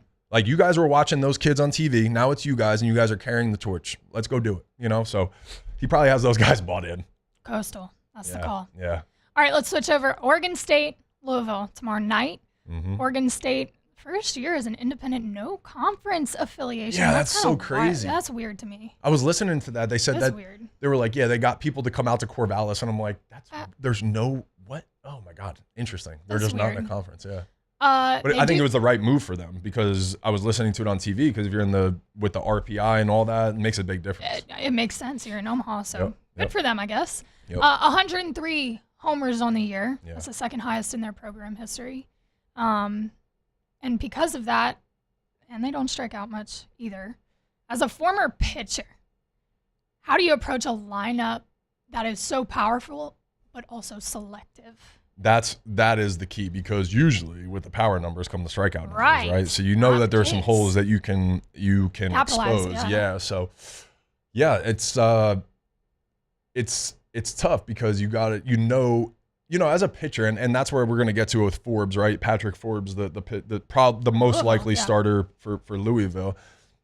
He's got to trust his stuff. Like really, he can get it up to 100, and that's what the guy that I was telling you watch pitch the other day. But he also throws a lot of balls. Yep. So if he's not around the zone, they're going to make him throw strikes. And if it's in the zone and all he can throw is heaters, they're going to tee off, right? So that's to me is. A guy's got to be able to throw strikes, so you got to be able to compete with your best stuff, but understand they got to be quality strikes. You can't be missing in the middle of the zone. You can't be missing in spots that, are their hot zones. So when I got to the big leagues, one of the biggest things that I struggled with was quality strikes. So in AAA, I knew how to get guys out because I could manipulate the strike zone at AAA. When I got to the big leagues, they exposed me because they were just so much better. They've been there for 10 years, right? These guys know what to look for, do all these things. And so it was so imperative for me to throw quality strikes. And so I learned the difference between a certain fastball or a located pitch or a setup pitch, right? So I think that's what Forbes is going to have to do against this team, and especially when they have, potentially the number 1 overall pick. They have the best position player in college baseball. Yeah, so Arquette. I haven't watched him play, and shame on me because I'm like, I did have Oregon State on TV last weekend, and I kind of turned it off or didn't lock in, but he's a 6'5" shortstop. 6'5" shortstop. What? That's fun. I'm going to be locked in. Yeah. Yeah, I heard so 18 homers too. So, yeah, we got some good stuff. I also want to talk about Forbes. He was a third baseman. I didn't know that. That's pretty crazy. Yeah. He converted to a pitcher, which explains the arm strength. Yeah. But also explains the maybe some wildness. I think he had 5 walks the other day, but he punched out 11 or something. But, the biggest thing with that is you can't give up hits if you're going to walk. Yep. It's all about whip, right? We talk about your walks plus your hits divided by your innings pitched. And that to me is the rule of thumb for a starting pitcher is you can't give up more than 1 base runner and expect that put your team in a position to win when you come out of the game, right? Because eventually it's going to catch up to you. So you strive for 1 an inning. You understand that a couple times throughout the game there's going to be 2, and on rough days it could be more, and you got to learn how to pitch out of it. So for him, he's just got to minimize the damage. He's either if he's going to walk 5 guys, he can't give up hits. Right. If he's going to throw to contact, you can't walk guys. It's that simple. It's one or the other. You can't have both. Yep. A little bit about Louisville. They're 500 in their conference, but that's interesting. They beat some dogs. They though. beat the big boys: Texas, Arizona, and Vandy. They all came out on top. Texas and Vandy, who didn't even get out of a regional. I'm just saying.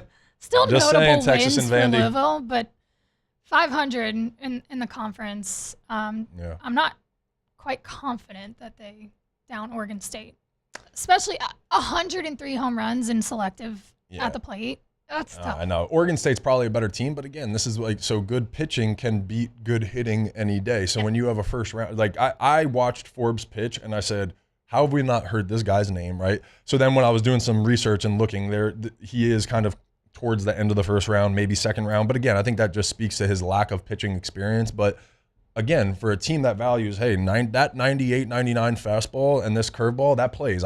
We can do something with that, right? So if he's locating, good pitching usually beats good hitting. So it just depends on how he shows up, honestly, in my opinion.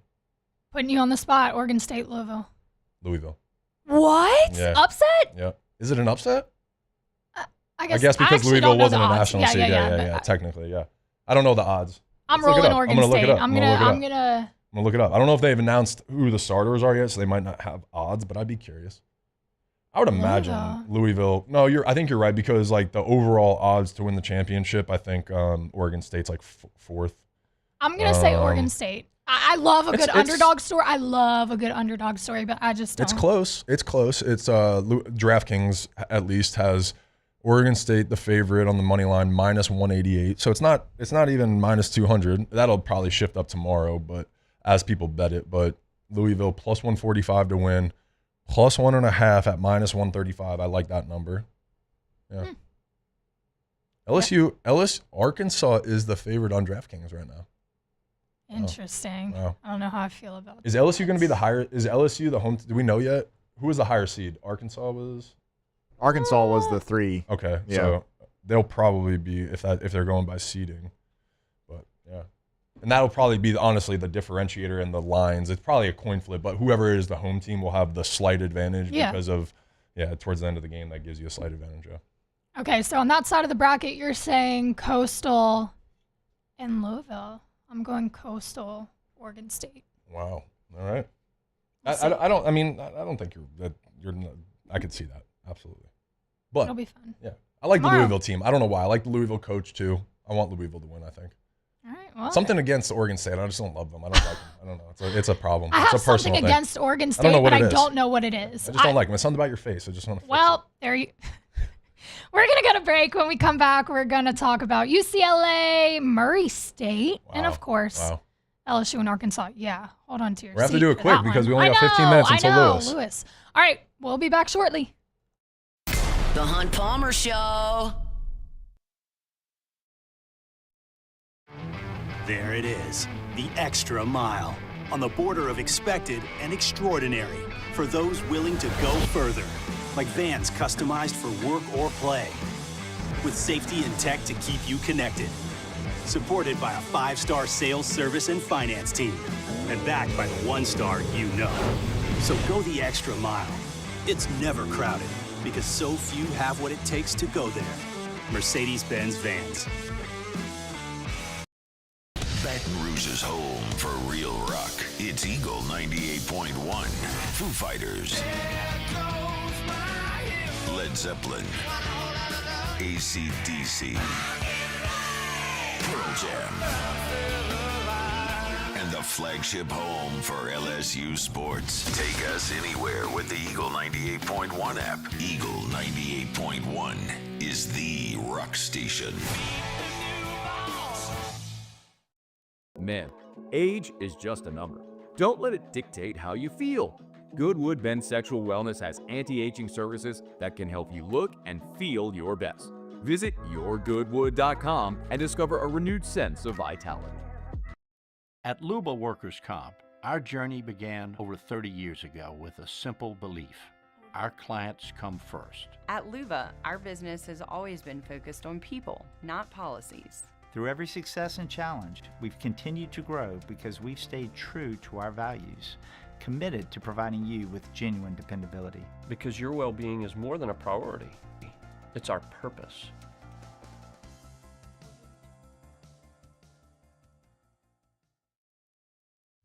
At Sunshine, we know what you see when you look at your land. Where others may see dirt, you see the foundation you've built your life on. This, it's hallowed ground. It's past, present, and future. We're proud to provide quality John Deere equipment to help you maintain the land you love. Check out our current promotions and learn more about what it means to be powered by sunshine at sunequip.com. These are the luckiest ice cubes in the world. They could have been a thankless bed for an all-you-can-eat salad bar. But instead, they've been called upon to cradle and cool a crisp, refreshing Dos Equis. Looks like the lucky just got luckier. Dos Equis. Gulf Coast Office Products is a nationally recognized Savin office equipment dealer based right here in Louisiana. Over 100 employees strong, Gulf Coast has the boots on the ground to support all vertical markets, from education, engineering, legal, and finance. With the latest in office technology, from desktop to production segment units, Gulf Coast and Savin have the perfect fit for you. Call 225-756-2644. That's 756-2644 for Gulf Coast Office Products. At Auctioner, we know healing is a team sport. That's why we've partnered with world-renowned orthopedic surgeon Dr. James Andrews to create the Auctioner Andrews Orthopedics and Sports Medicine Institute. Whether you're a professional athlete or a weekend warrior, our team of specialists are dedicated to getting you back in the game. So whatever your reasons are for reaching your personal best, we've only got one: you. Auctioner Andrews Institute. Long live you.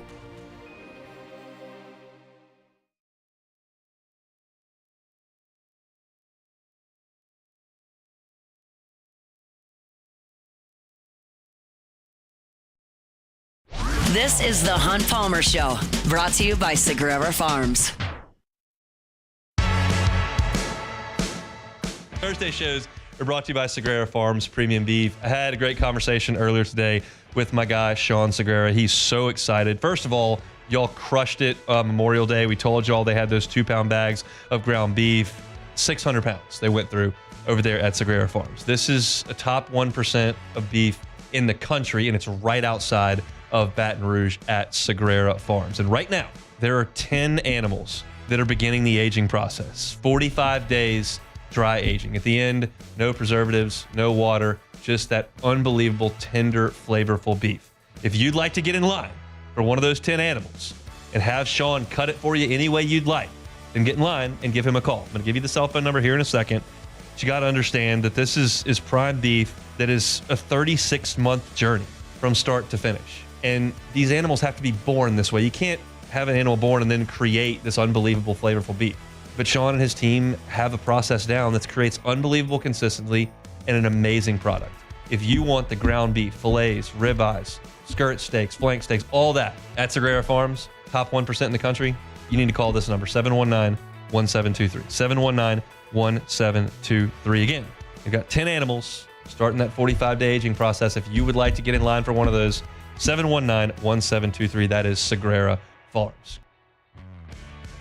All right, welcome back into the Hunt Palmer Show. Hunt Palmer is not here. Abby Alonzo and Anthony Ranaudo holding it down while he takes on Omaha. We're going to talk about Omaha, though, or continue to talk about Omaha. I was going to say, I'm like, we've been talking about Omaha the whole time. Are you sure we're going to talk about Omaha? Why would we talk about another topic? Nah. Nah. Just talked about Oregon State and Louisville. Let's throw some money on it, you and me. I'm still taking Oregon State. Arizona, Coastal Carolina. A little friendly wager. I'm going to pass. Chips and salsa. Oh, I'll do that one. Yeah, we'll put chips and salsa on there. I'll do that one. Shake on camera. Evidence. Video evidence. You almost knocked that over. That would have been terrible. Been brutal. I would have been really sad because if I you insisted on a handshake. I would have been really sad if I knocked over my water. Yeah. All right, other side of the bracket. Go Tigers. Hold on. We're not there yet. You got UCLA and Murray State. Give me Murray State. Murray State. Give me Murray State, baby. 4 seed. I'm with you. First ever trip to Omaha. If you saw it on social media, it went viral. You fell in love. I love their coach. I don't even know who he is, but I liked it. He was holding the kid and the whole. He was mowing the grass a year ago. Like still does. 800 people fit in their stadium. Yeah. Crazy. Love it. Just the 4th regional 4 seed. Really? Yeah. Just the 4th? Yeah. Fresno State in 08. Was that the first? Won it all. That was the first one my freshman year? Yeah. Wow, Fresno that's crazy. State. Yeah. Won it your first trip to Omaha. Stony Brook. What's going on in the world, though, like seriously, in general? Because I don't ever remember. I grew up watching the NCAA basketball tournament, and I don't remember ever a 1 seed beating a 16. And then like 3 years ago, didn't like with Zach Edey or whatever, like a 1 seed went down. And anyway, I know that's off topic, but yeah, how crazy is 08 was the first time in this format that a 4 seed won? Yeah, and it's all happened ever since then. Yeah, it's happened more. Stony Brook in 2012, and then Oral Roberts in 23. Yeah. So they're the fourth team to do it. Fresno was there my freshman year. It was magic. It's one of those things that you don't want to compete against. That's what I was going to say. Is there a mental edge? Yes. When you're the team that's not supposed to be there? Yes, absolutely. And you know that their coach is telling, it was just like Little Rock, right? You heard their coach saying the same thing. Like, hey guys, we weren't supposed to be here. We're playing with house money. Let's go have some fun, right? That underdog, that no expectations vibe is scary. And then when you're LSU, right? Like we were just talking in between segments that low key, I bet you LSU, I want to see it as a fan to watch Murray State against LSU in the next round to hopefully LSU wins, right? But I bet you LSU low key wants UCLA to win. I'm serious. No, we just talked about this. I agree. It's a fun storyline, right? There would be so many eyes on that game solely because of the storyline. But again, true David and Goliath. You don't love that if you're, or I would imagine, there's just some magic going on there. Yeah. Feels weird. Yeah, just I don't love that. So. Well, they have to beat UCLA, and LSU would have to beat Arkansas in order for that to happen. UCLA's first year in the Big Ten, they make it to the conference title game. You've got a couple good players on there. And like we did last segment, talk to me about some of the guys that are on these teams that we're looking for this weekend. I think this kid's name's Rock, R-O-C-H. Rock. Good luck with the last name. Yeah, Cholowski. Cholowski. That sounds right. I like that Cholowski. Sounds right. It sounds good. Cholowski. But yeah, infielder, apparently high up in the draft too, so it might be a first rounder, might be a second rounder. So that'll be somebody that I'll be looking for UCLA. But the catcher for Murray State, Vierling, I think is his last name. So that to me, and anytime a catcher is kind of your best player like that, also there's something to that. And I'm not going to make a judgment by the coach, but like his body type looks like a catcher. Like I wouldn't be surprised me if he was a catcher. And usually catchers are great leaders. They are, I mean, if you think about it, right? You're commanding a staff, you're out there, you're giving signals to the whole field, you're operating, you see the whole field. So you see everything, right? Like, so I think that guy being their leader is probably a testament to their team culture and things like that. And So I'm excited to see him play and lock in because I did watch the other game the other night, but again, I didn't know him as a draft prospect. Yeah. I just kind of was watching the game, and so anxious to see how he is and how that goes. But yeah, I want them to win. I'm taking Murray State. Me too. I'm riding it. They're a 2.5 dog. I'm like, I am 100% taking 2.5. They've been a Cinderella team. They're an underdog by 2.5 runs. Yeah, I'm taking that. All right. And then last game of round 1 on this side of the bracket, Arkansas. Yeah. LSU. Yeah. SEC matchup Yeah. right off the bat. Yeah. Kind of sucky, kind of fun, immediately fun. Yeah. Arkansas, it scares me because Dave Van Horn, this is like one of those things. Dave Van Horn is too good of a coach not to have a national championship. Now, you can look back to the one year that I can't remember exactly the year, but when their outfielder dropped the ball and they would have won the College World Series. So that could be like, oh, well, he did win it. But it's also the thing that didn't happen. Like, you're like, oh, he's Dave Van Horn. He's going to win a championship. So that's what scares me. This team is probably the most complete team in Omaha, right? And they're probably the best team. They're playing great right now. So the combination is not great. But LSU is the same way. They've been top 5 all year. They're playing great. And Zach Root that's the thing. Honestly, the thing that scares me is Zach Root.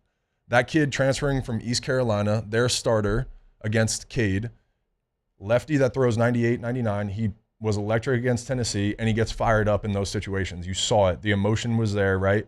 So if he's pitching really well, and they have a first rounder, Gage Workman, or Gage Wood, right, is going to be a first rounder, and he's their second pitcher. Like, who is Root? And Root must be a competitor, and so I don't know. It makes me nervous. It's going to be a good game. You can't forget about the SEC Player of the Year. Yeah, no. And Aloy. Yeah, like Aloy. they First are rounder. a complete team. So what is it going to be? And now LSU took the series over them earlier this season, so it's could happen again for sure. But what's going to be their Achilles heel to take the L from LSU? I mean, they haven't lost a game in postseason play. Yeah.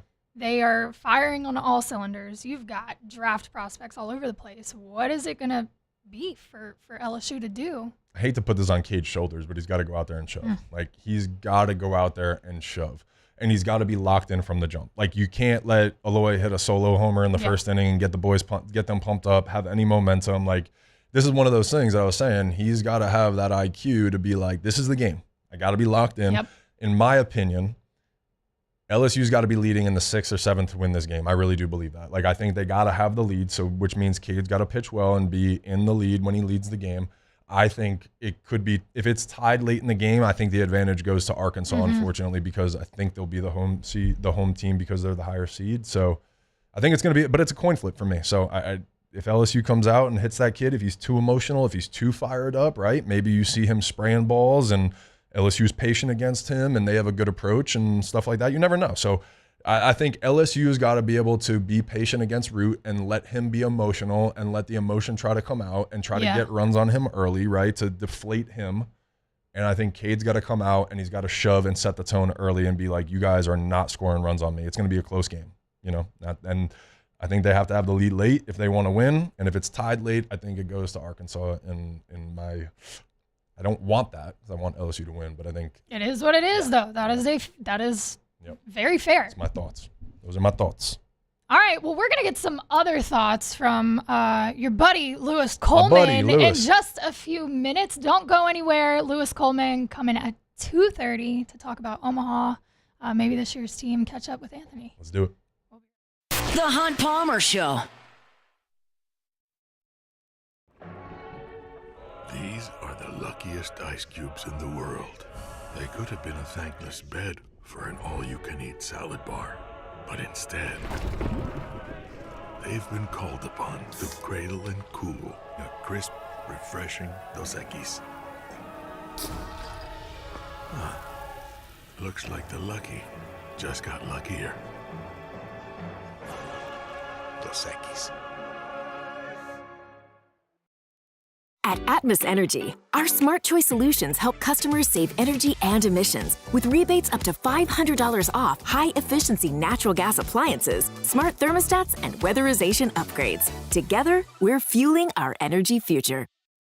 Gulf Coast Bank and Trust is giving our customers the power to bank anywhere, anytime during this challenging event. And we're right there with you. Our mobile banking app is a smart way to manage your money and time. Gulf Coast Bank and Trust, the bank that cares about you. It's not just a game, it's a religion. You've got your team color, team swag, and now your very own website, LouisianaSports.net. Everything LSU, Saints, and Pelicans. Sports on demand. In-depth coverage by sports writing pros with continuously updated news. And with the LouisianaSports.net newsletter, you get pinged directly with top trending stories. Best of all, now and always, no paywall. It's free. LouisianaSports.net, powered by 104.5 ESPN Baton Rouge. Your home for Louisiana sports. ED, low T, or simply seeking to optimize your health and performance? Goodwood Men's Sexual Wellness offers a range of discreet services to address your specific needs. We empower men to reclaim their health and confidence. Visit yourgoodwood.com. At Louisville Workers' Comp, our journey began over 30 years ago with a simple belief: our clients come first. At Louva, our business has always been focused on people, not policies. Through every success and challenge, we've continued to grow because we've stayed true to our values, committed to providing you with genuine dependability. Because your well-being is more than a priority. It's our purpose.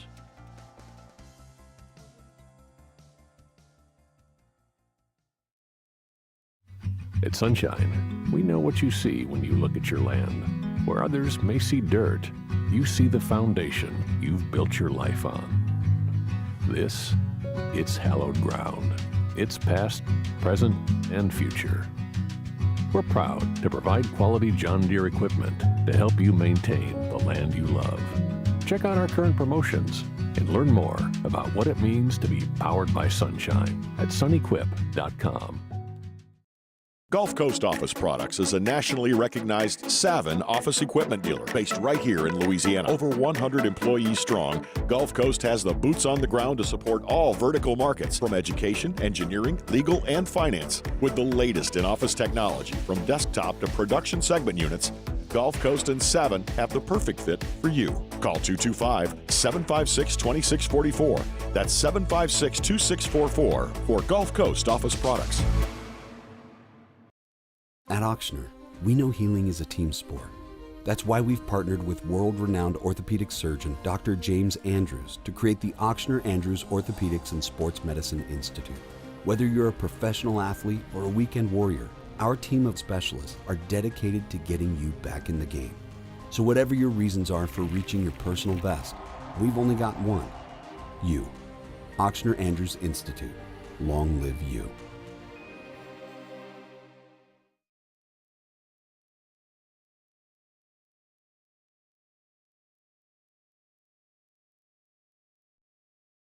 You're listening to The Hunt Palmer Show, brought to you by Sagrera Farms.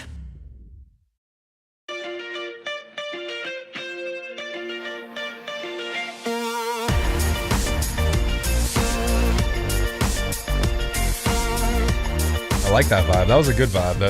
The music is. I'm here for the music. As soon as the music starts, I look at you every time to see if you're feeling it. There was a little piano action. Yeah, there was something. I don't even know if I don't know if that was the right instrument. I don't even know. I don't think it was, anyway. but it's fine. The vibes were good. Vibes were good. Vibes. Welcome back, everybody. Hunt Palmer Show. I'm Anthony Ranaudo, joined with Abby Alonzo. Yeah. And I think we're actually joined with one of my good friends, legendary LSU pitcher, Louis Coleman. Louis, you on the line? What's up, Ranaudo? What's up, buddy? How are you? I am good. A little bit of windshield time. Headed to a charity event in the great state of Mississippi. Wow. As long as this thunderstorm can hold off. How are y'all doing? We're doing well, man. The Tigers are in Omaha. Sounds like you're in God's country, back where you belong, where you grew up in Mississippi. So I'm happy for you. But thank you. Yeah, thanks for joining us, man. Absolutely. I'm glad you reached out. Always excited to talk to my buddies. Absolutely. Talk some LSU baseball. Yeah, we got a good squad this year. And I know Abby's fired up to ask you some questions. We're going to chat it up and just share some stories a little bit because, you know, this year's 1-2 duo is pretty fun. Yep. So, you know, she was asking me some questions. I was like, let's get Louis on the line and have him answer. So, yeah. I asked Anthony earlier, you know, you guys being the 1-2 punch, kind of looking at Cade Anderson and Anthony Iansson this year, kind of resembling that a little bit. And I asked him, you know, what was that like pitching with you and being a starter with you? So I want to hear from you and what that was like for you back in the day. Anthony always got us off to a great start. It made it a lot of fun, to be honest with you. And it allowed me to do something that was a little different, more of a hybrid, I guess, but kind of the way that I would have always drawn it up was let Anthony start on Friday, and he usually went really deep into the games, and then I was able to pitch on Friday night sometimes. And then if not, I could start on Saturday. If I did, I could start on Sunday, or just things like that. So it gave us a lot of flexibility. But having Anthony always going out there and setting the tone, it made for a great weekend. And then Austin Ross, sometimes he would, we might split Friday, Saturday, and Austin he'd hold down the fort and get a series win. So we had a great combination there that year, and obviously guys coming out of the bullpen and doing all sorts of different things. But having Anthony going first and then kind of let me come in on after him or another day. You're so humble, Lewis. You're so humble. You're so humble. Stop gassing me up. People want to know how you won 14 games, dude. Well, that's because you scared them. It was you. I got to come around, Yeah. No, but I'm throwing 97, and I'm throwing 92, as they used to say. Yeah, but you were throwing across your body, coming from the third base dugout. But yeah, one of the things that we were talking about was like I told Abby, I was like, a lot of us had this. You were the leader, you were older, you were the senior, you came back, and it was like we felt almost indebted to you to like, because you loved LSU and you wanted to win so bad. We had this, your desire to win inspired us all, which was really cool for all of us, Yeah, well, I appreciate you saying that. No, I remember making that decision. I was actually fishing in Mississippi in a little lake behind my parents' house, and Coach Mary's like, "Hey, so what are you going to do?" And I was like, "You know what? I'm coming back." I hadn't even told my parents yet. I was like, "I'm coming back." And he's like, "Are you serious?" And I was like, "Yeah." He's like, "What are you doing?" And I was like, "Well, I'm actually fishing." He's like, "By yourself?" I was like, "Yeah." He's like, "You're just going to come back." I said, "Yeah, we're going to come back. We're going to win." Okay. So that's incredible. Yeah, and so Anthony, like playing pro ball and everything, some guys would always give other guys a hard time for where they went to college, or if you had on an LSU something, anything, they would always kind of rag on you pretty good. And, especially me, because I always wore LSU on my sleeve. And I would always tell them, like, if something changed your life as much as LSU changed mine, for maturity's sake, obviously for baseball, like I would not have been able to play near as long in pro ball if LSU kind of wouldn't have propped that up and got me on the straighter and narrower, not the straight and narrow, but, those speed bumps I had my freshman and sophomore year, all that junk. If it wasn't for LSU and Coach Mary and that sort of thing, I wouldn't be where I was. So if something meant as much to you as LSU does to me, then you would be wearing it on your sleeve too. So, to your point. Yes. Anthony.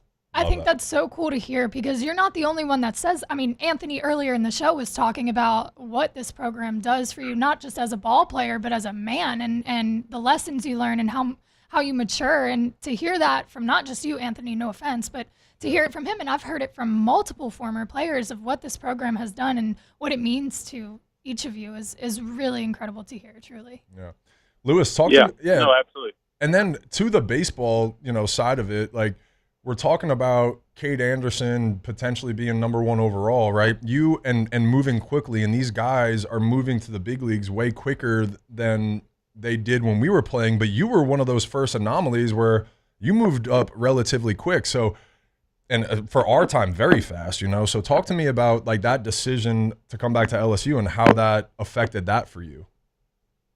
Well, I think, so I remember, like, even just growing up in small town Mississippi, like even playing Division I baseball seemed so foreign, so out of this world, even though I was being told that I had a chance or, this and that. Well, playing pro ball, even being at LSU and doing well there those last couple of years, it was like, yeah, but anything could happen any day and I might not be able to play pro ball. So, like, let's just go all in. We're here.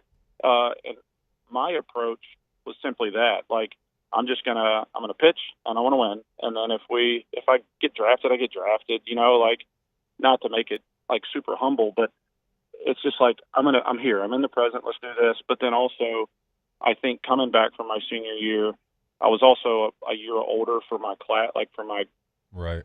class. Right. so You're to speak. older. Yeah. For your grade. yeah. Yeah, and so once the Royals got me, it was kind of a let's see what he's got, and we can either get rid of this guy or move him up. Yeah.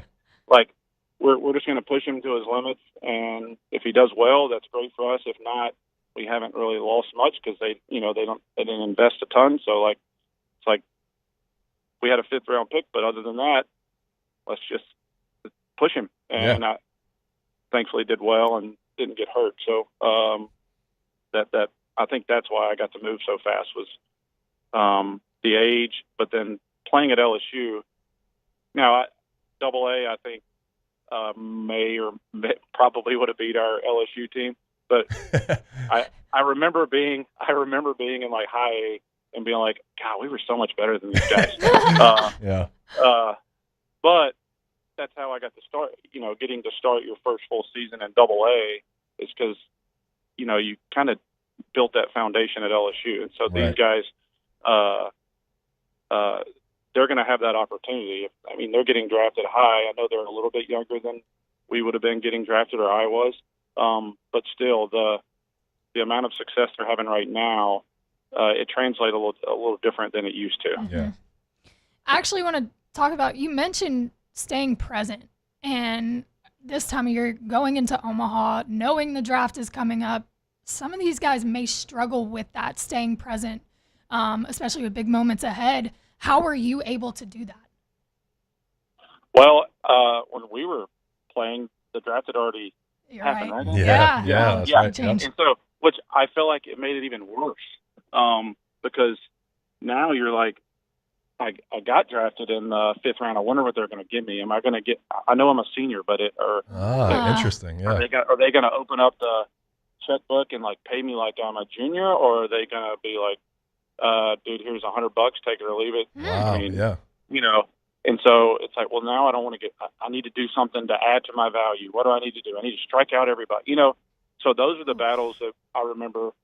Wow. Going in my head, and it's like, well, don't even think like that. Like, dude, you're here for, we've done what we've done. We're here for a reason.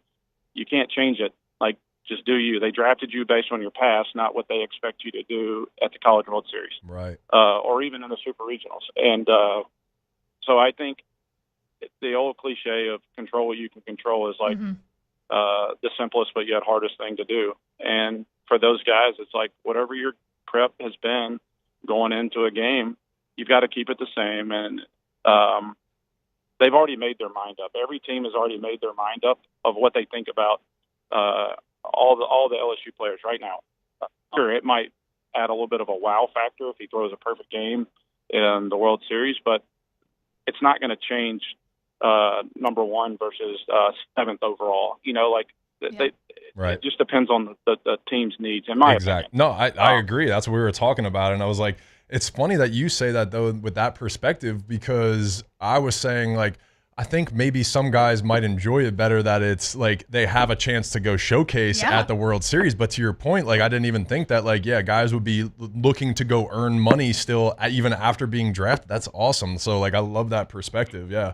We were talking about Jared Jones. I was like, if he hits 3 homers and wins, College World Series MVP, like, that could, help your draft stock, go from like a 3rd rounder to maybe like a late 1st rounder, or something like that. Absolutely. And to him specifically, like, we know that he had been grinding for the last, going through the regional, like 20 something at bats. And then you saw in the Super, like, he started hitting the ball. He was hitting line drives, hitting balls hard, not striking out at the rate that he was. Yeah. So, like, now that's where the added pressure could come in on someone like that, is he's like, hey, all right, I'm getting my swing back. I need to prove that I'm who I was, 40 swings ago. Same guy that was hitting 3, but it's like, but you're still hitting 330, and you went through a 20 at bat slump. Yeah. Right. Right. Like, that should be his comfort of, like, I know I'm good. Like, perspective. Everybody goes through a funk. I just picked a really bad time to go through a funk. That's literally what I was telling everybody. That I was like, dude, this is just a bad timing of a slump. It shouldn't change his draft status. Yeah. Yeah, but also, from my perspective, getting to watch on a TV on the couch, it's like it looked like he started to come out of it already in the Super. He hit a homer. He hit a couple balls hard, which we did not see in those 22 or whatever it was at bats where he was struggling. So I'm hoping that we're going to see an entirely different Jared Jones coming out of that. I think that should give him a lot of confidence moving out of that. Now, deep breath. We made it to Omaha. The pressure's off. Exactly. Just go be you and just mash some baseballs. Yeah. Yeah, exactly. And see if you can hit one over the scoreboard. Exactly. Yeah. Oh, man. All right, so what's your predictions? We're going to let you get out of here in a couple minutes. What do you think? LSU, Arkansas, who's taking it down? Overall World Series champ. What do you think? Well, we are biased. But of course. So the event I'm going to, one of the hosts, the wife of the host, she is a diehard Arkansas Razorback. One of my neighbors back in Kentucky, she is a diehard Arkansas Razorback. So I'm about sick and tired of hearing about them. But if that being said, I really genuinely believe whoever wins game one between us and Arkansas is going to win the whole thing. Yep. So, I think they're the two hottest teams. They're playing really well. I'm surrounded by Louisville people in Kentucky. So naturally I'll watch a little bit more of their stuff, and I love Dan McDonald, but I just don't think their depth is what it is. Now, I hope this doesn't happen, but I have thoroughly enjoyed watching Murray State. The passion. Like, I don't know if y'all saw the post game. Yes. Their coach. And it was awesome. But he straight up, this could have been his moment, all about him.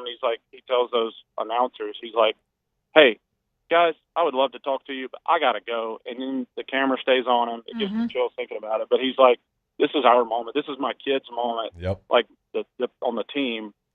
And I'm not taking away from that. And then they do their they even waited to pour the water on it. Yeah. I thought it was the coolest thing, Lewis. I'm so happy you pointed that out. I thought it was the coolest things that he paused probably the biggest interview that he ever has in his life on ESPN to go to Omaha, and he said, I gotta go with my boys. I literally brings chills. Yep. I thought the same thing. So I think the majority of the country will be watching Murray State. Yeah. But everybody knows that Omaha is way better than the Tigers are there. So love it. If they can get through game one, I think we got a good chance. That is a fact. I agree. I like it. I agree. All right, real quick. One more before I let you go. Quick. Yeah. Best memory in Omaha. Oh, Sorry. I know. I didn't know if you were Lewis, gonna. I was waiting. I didn't know if you were gonna. I was giving you your chance to speak. Sorry. And I was waiting, and I was gonna say, I asked Anthony earlier. I have to ask you. Nope. So erase Anthony's question. It's my question. Okay. What is your favorite memory from Omaha? Well, can I give you two? Yes. We each get one. Well, it might be like 2.5. Okay. So, I remember you have to go back to 2008, but we had made an incredible run, and we're trying to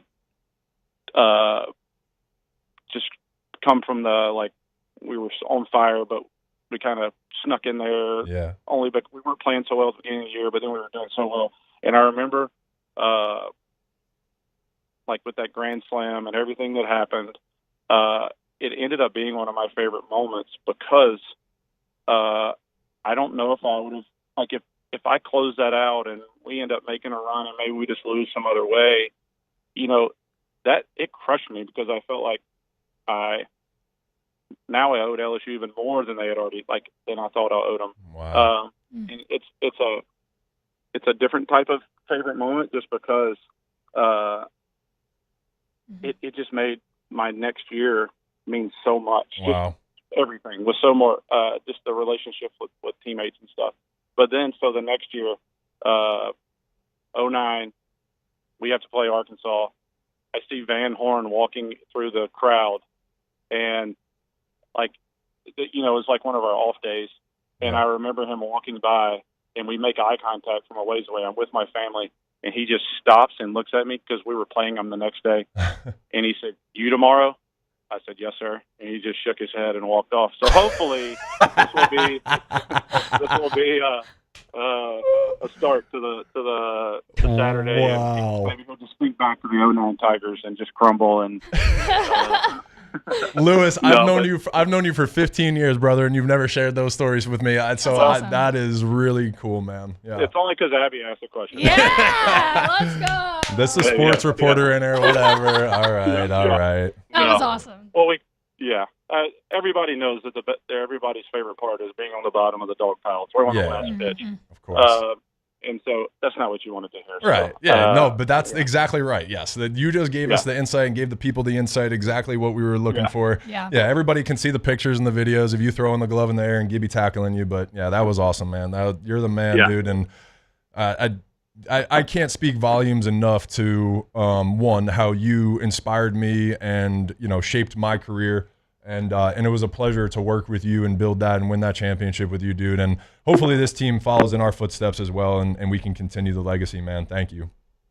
Absolutely. Well, I really appreciate you guys having me on it. I don't get to do this as much as I used to, but I really enjoyed it. And thanks for the questions and getting to bring up some incredible memories from the past. So I appreciate it, guys. Absolutely. Go to the charity, say hello to everybody, make sure that they know that the Tigers are going to win. I'm a good Go Tigers for us. Yeah, absolutely. We'll be watching. I'll be standing in front of it, making sure there's no woo pig sueys going on. So don't worry about it. Yep. All right, guys, stay tuned. The Hunt Palmer Show. Genesis of Baton Rouge, genesisofbatonrouge.com is the website. Every car that is on the lot is online at genesisofbatonrouge.com. Safety, probably a big deal if you're in the market for a vehicle. If you go shop at Genesis of Baton Rouge, you will know that you're getting behind the wheel of one of the safest cars on the road, because every single model on the line, every single model was a IIHA top safety pick. Some of them were top safety picks plus. So from the entry level to the highest end, you're talking about a car that is among the safest on the road. That's a big, big deal. So you start there, then you go check out the style, the comfort, all those bells and whistles that come with a luxury brand of vehicle. That's all there for you at Genesis Baton Rouge. And if you make a purchase, every single purchase comes with a 10-year, 100,000-mile warranty. Every single purchase comes with 3 years of complimentary valet maintenance. It's all there at Genesis of Baton Rouge. I invite you to go by and see them. Airline at Pico across from Women's Hospital, or start your process today online at genesisofbatonrouge.com. genesisofbatonrouge.com.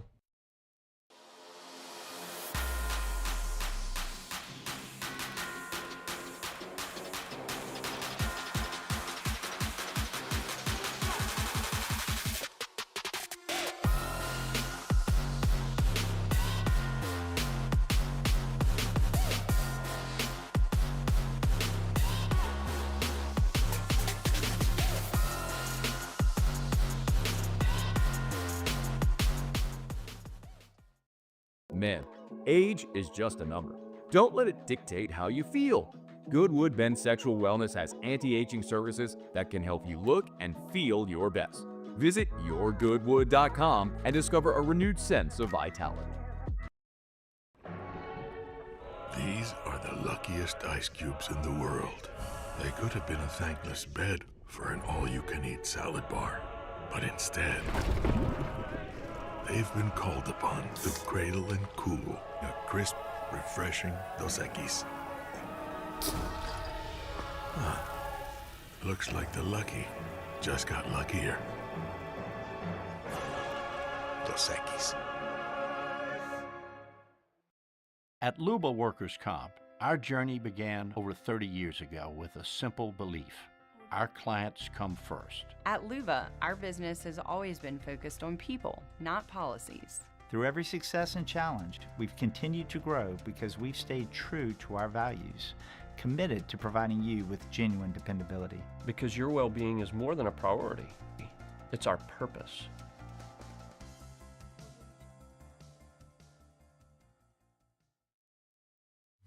At Sunshine, we know what you see when you look at your land. Where others may see dirt, you see the foundation you've built your life on. This, it's hallowed ground.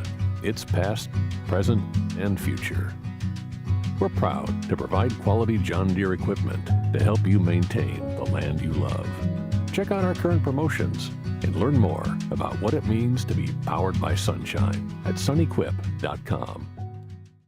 Gulf Coast Office Products is a nationally recognized Savin office equipment dealer based right here in Louisiana. Over 100 employees strong, Gulf Coast has the boots on the ground to support all vertical markets, from education, engineering, legal, and finance. With the latest in office technology, from desktop to production segment units, Gulf Coast and Savin have the perfect fit for you. Call 225-756-2644. That's 756-2644 for Gulf Coast Office Products.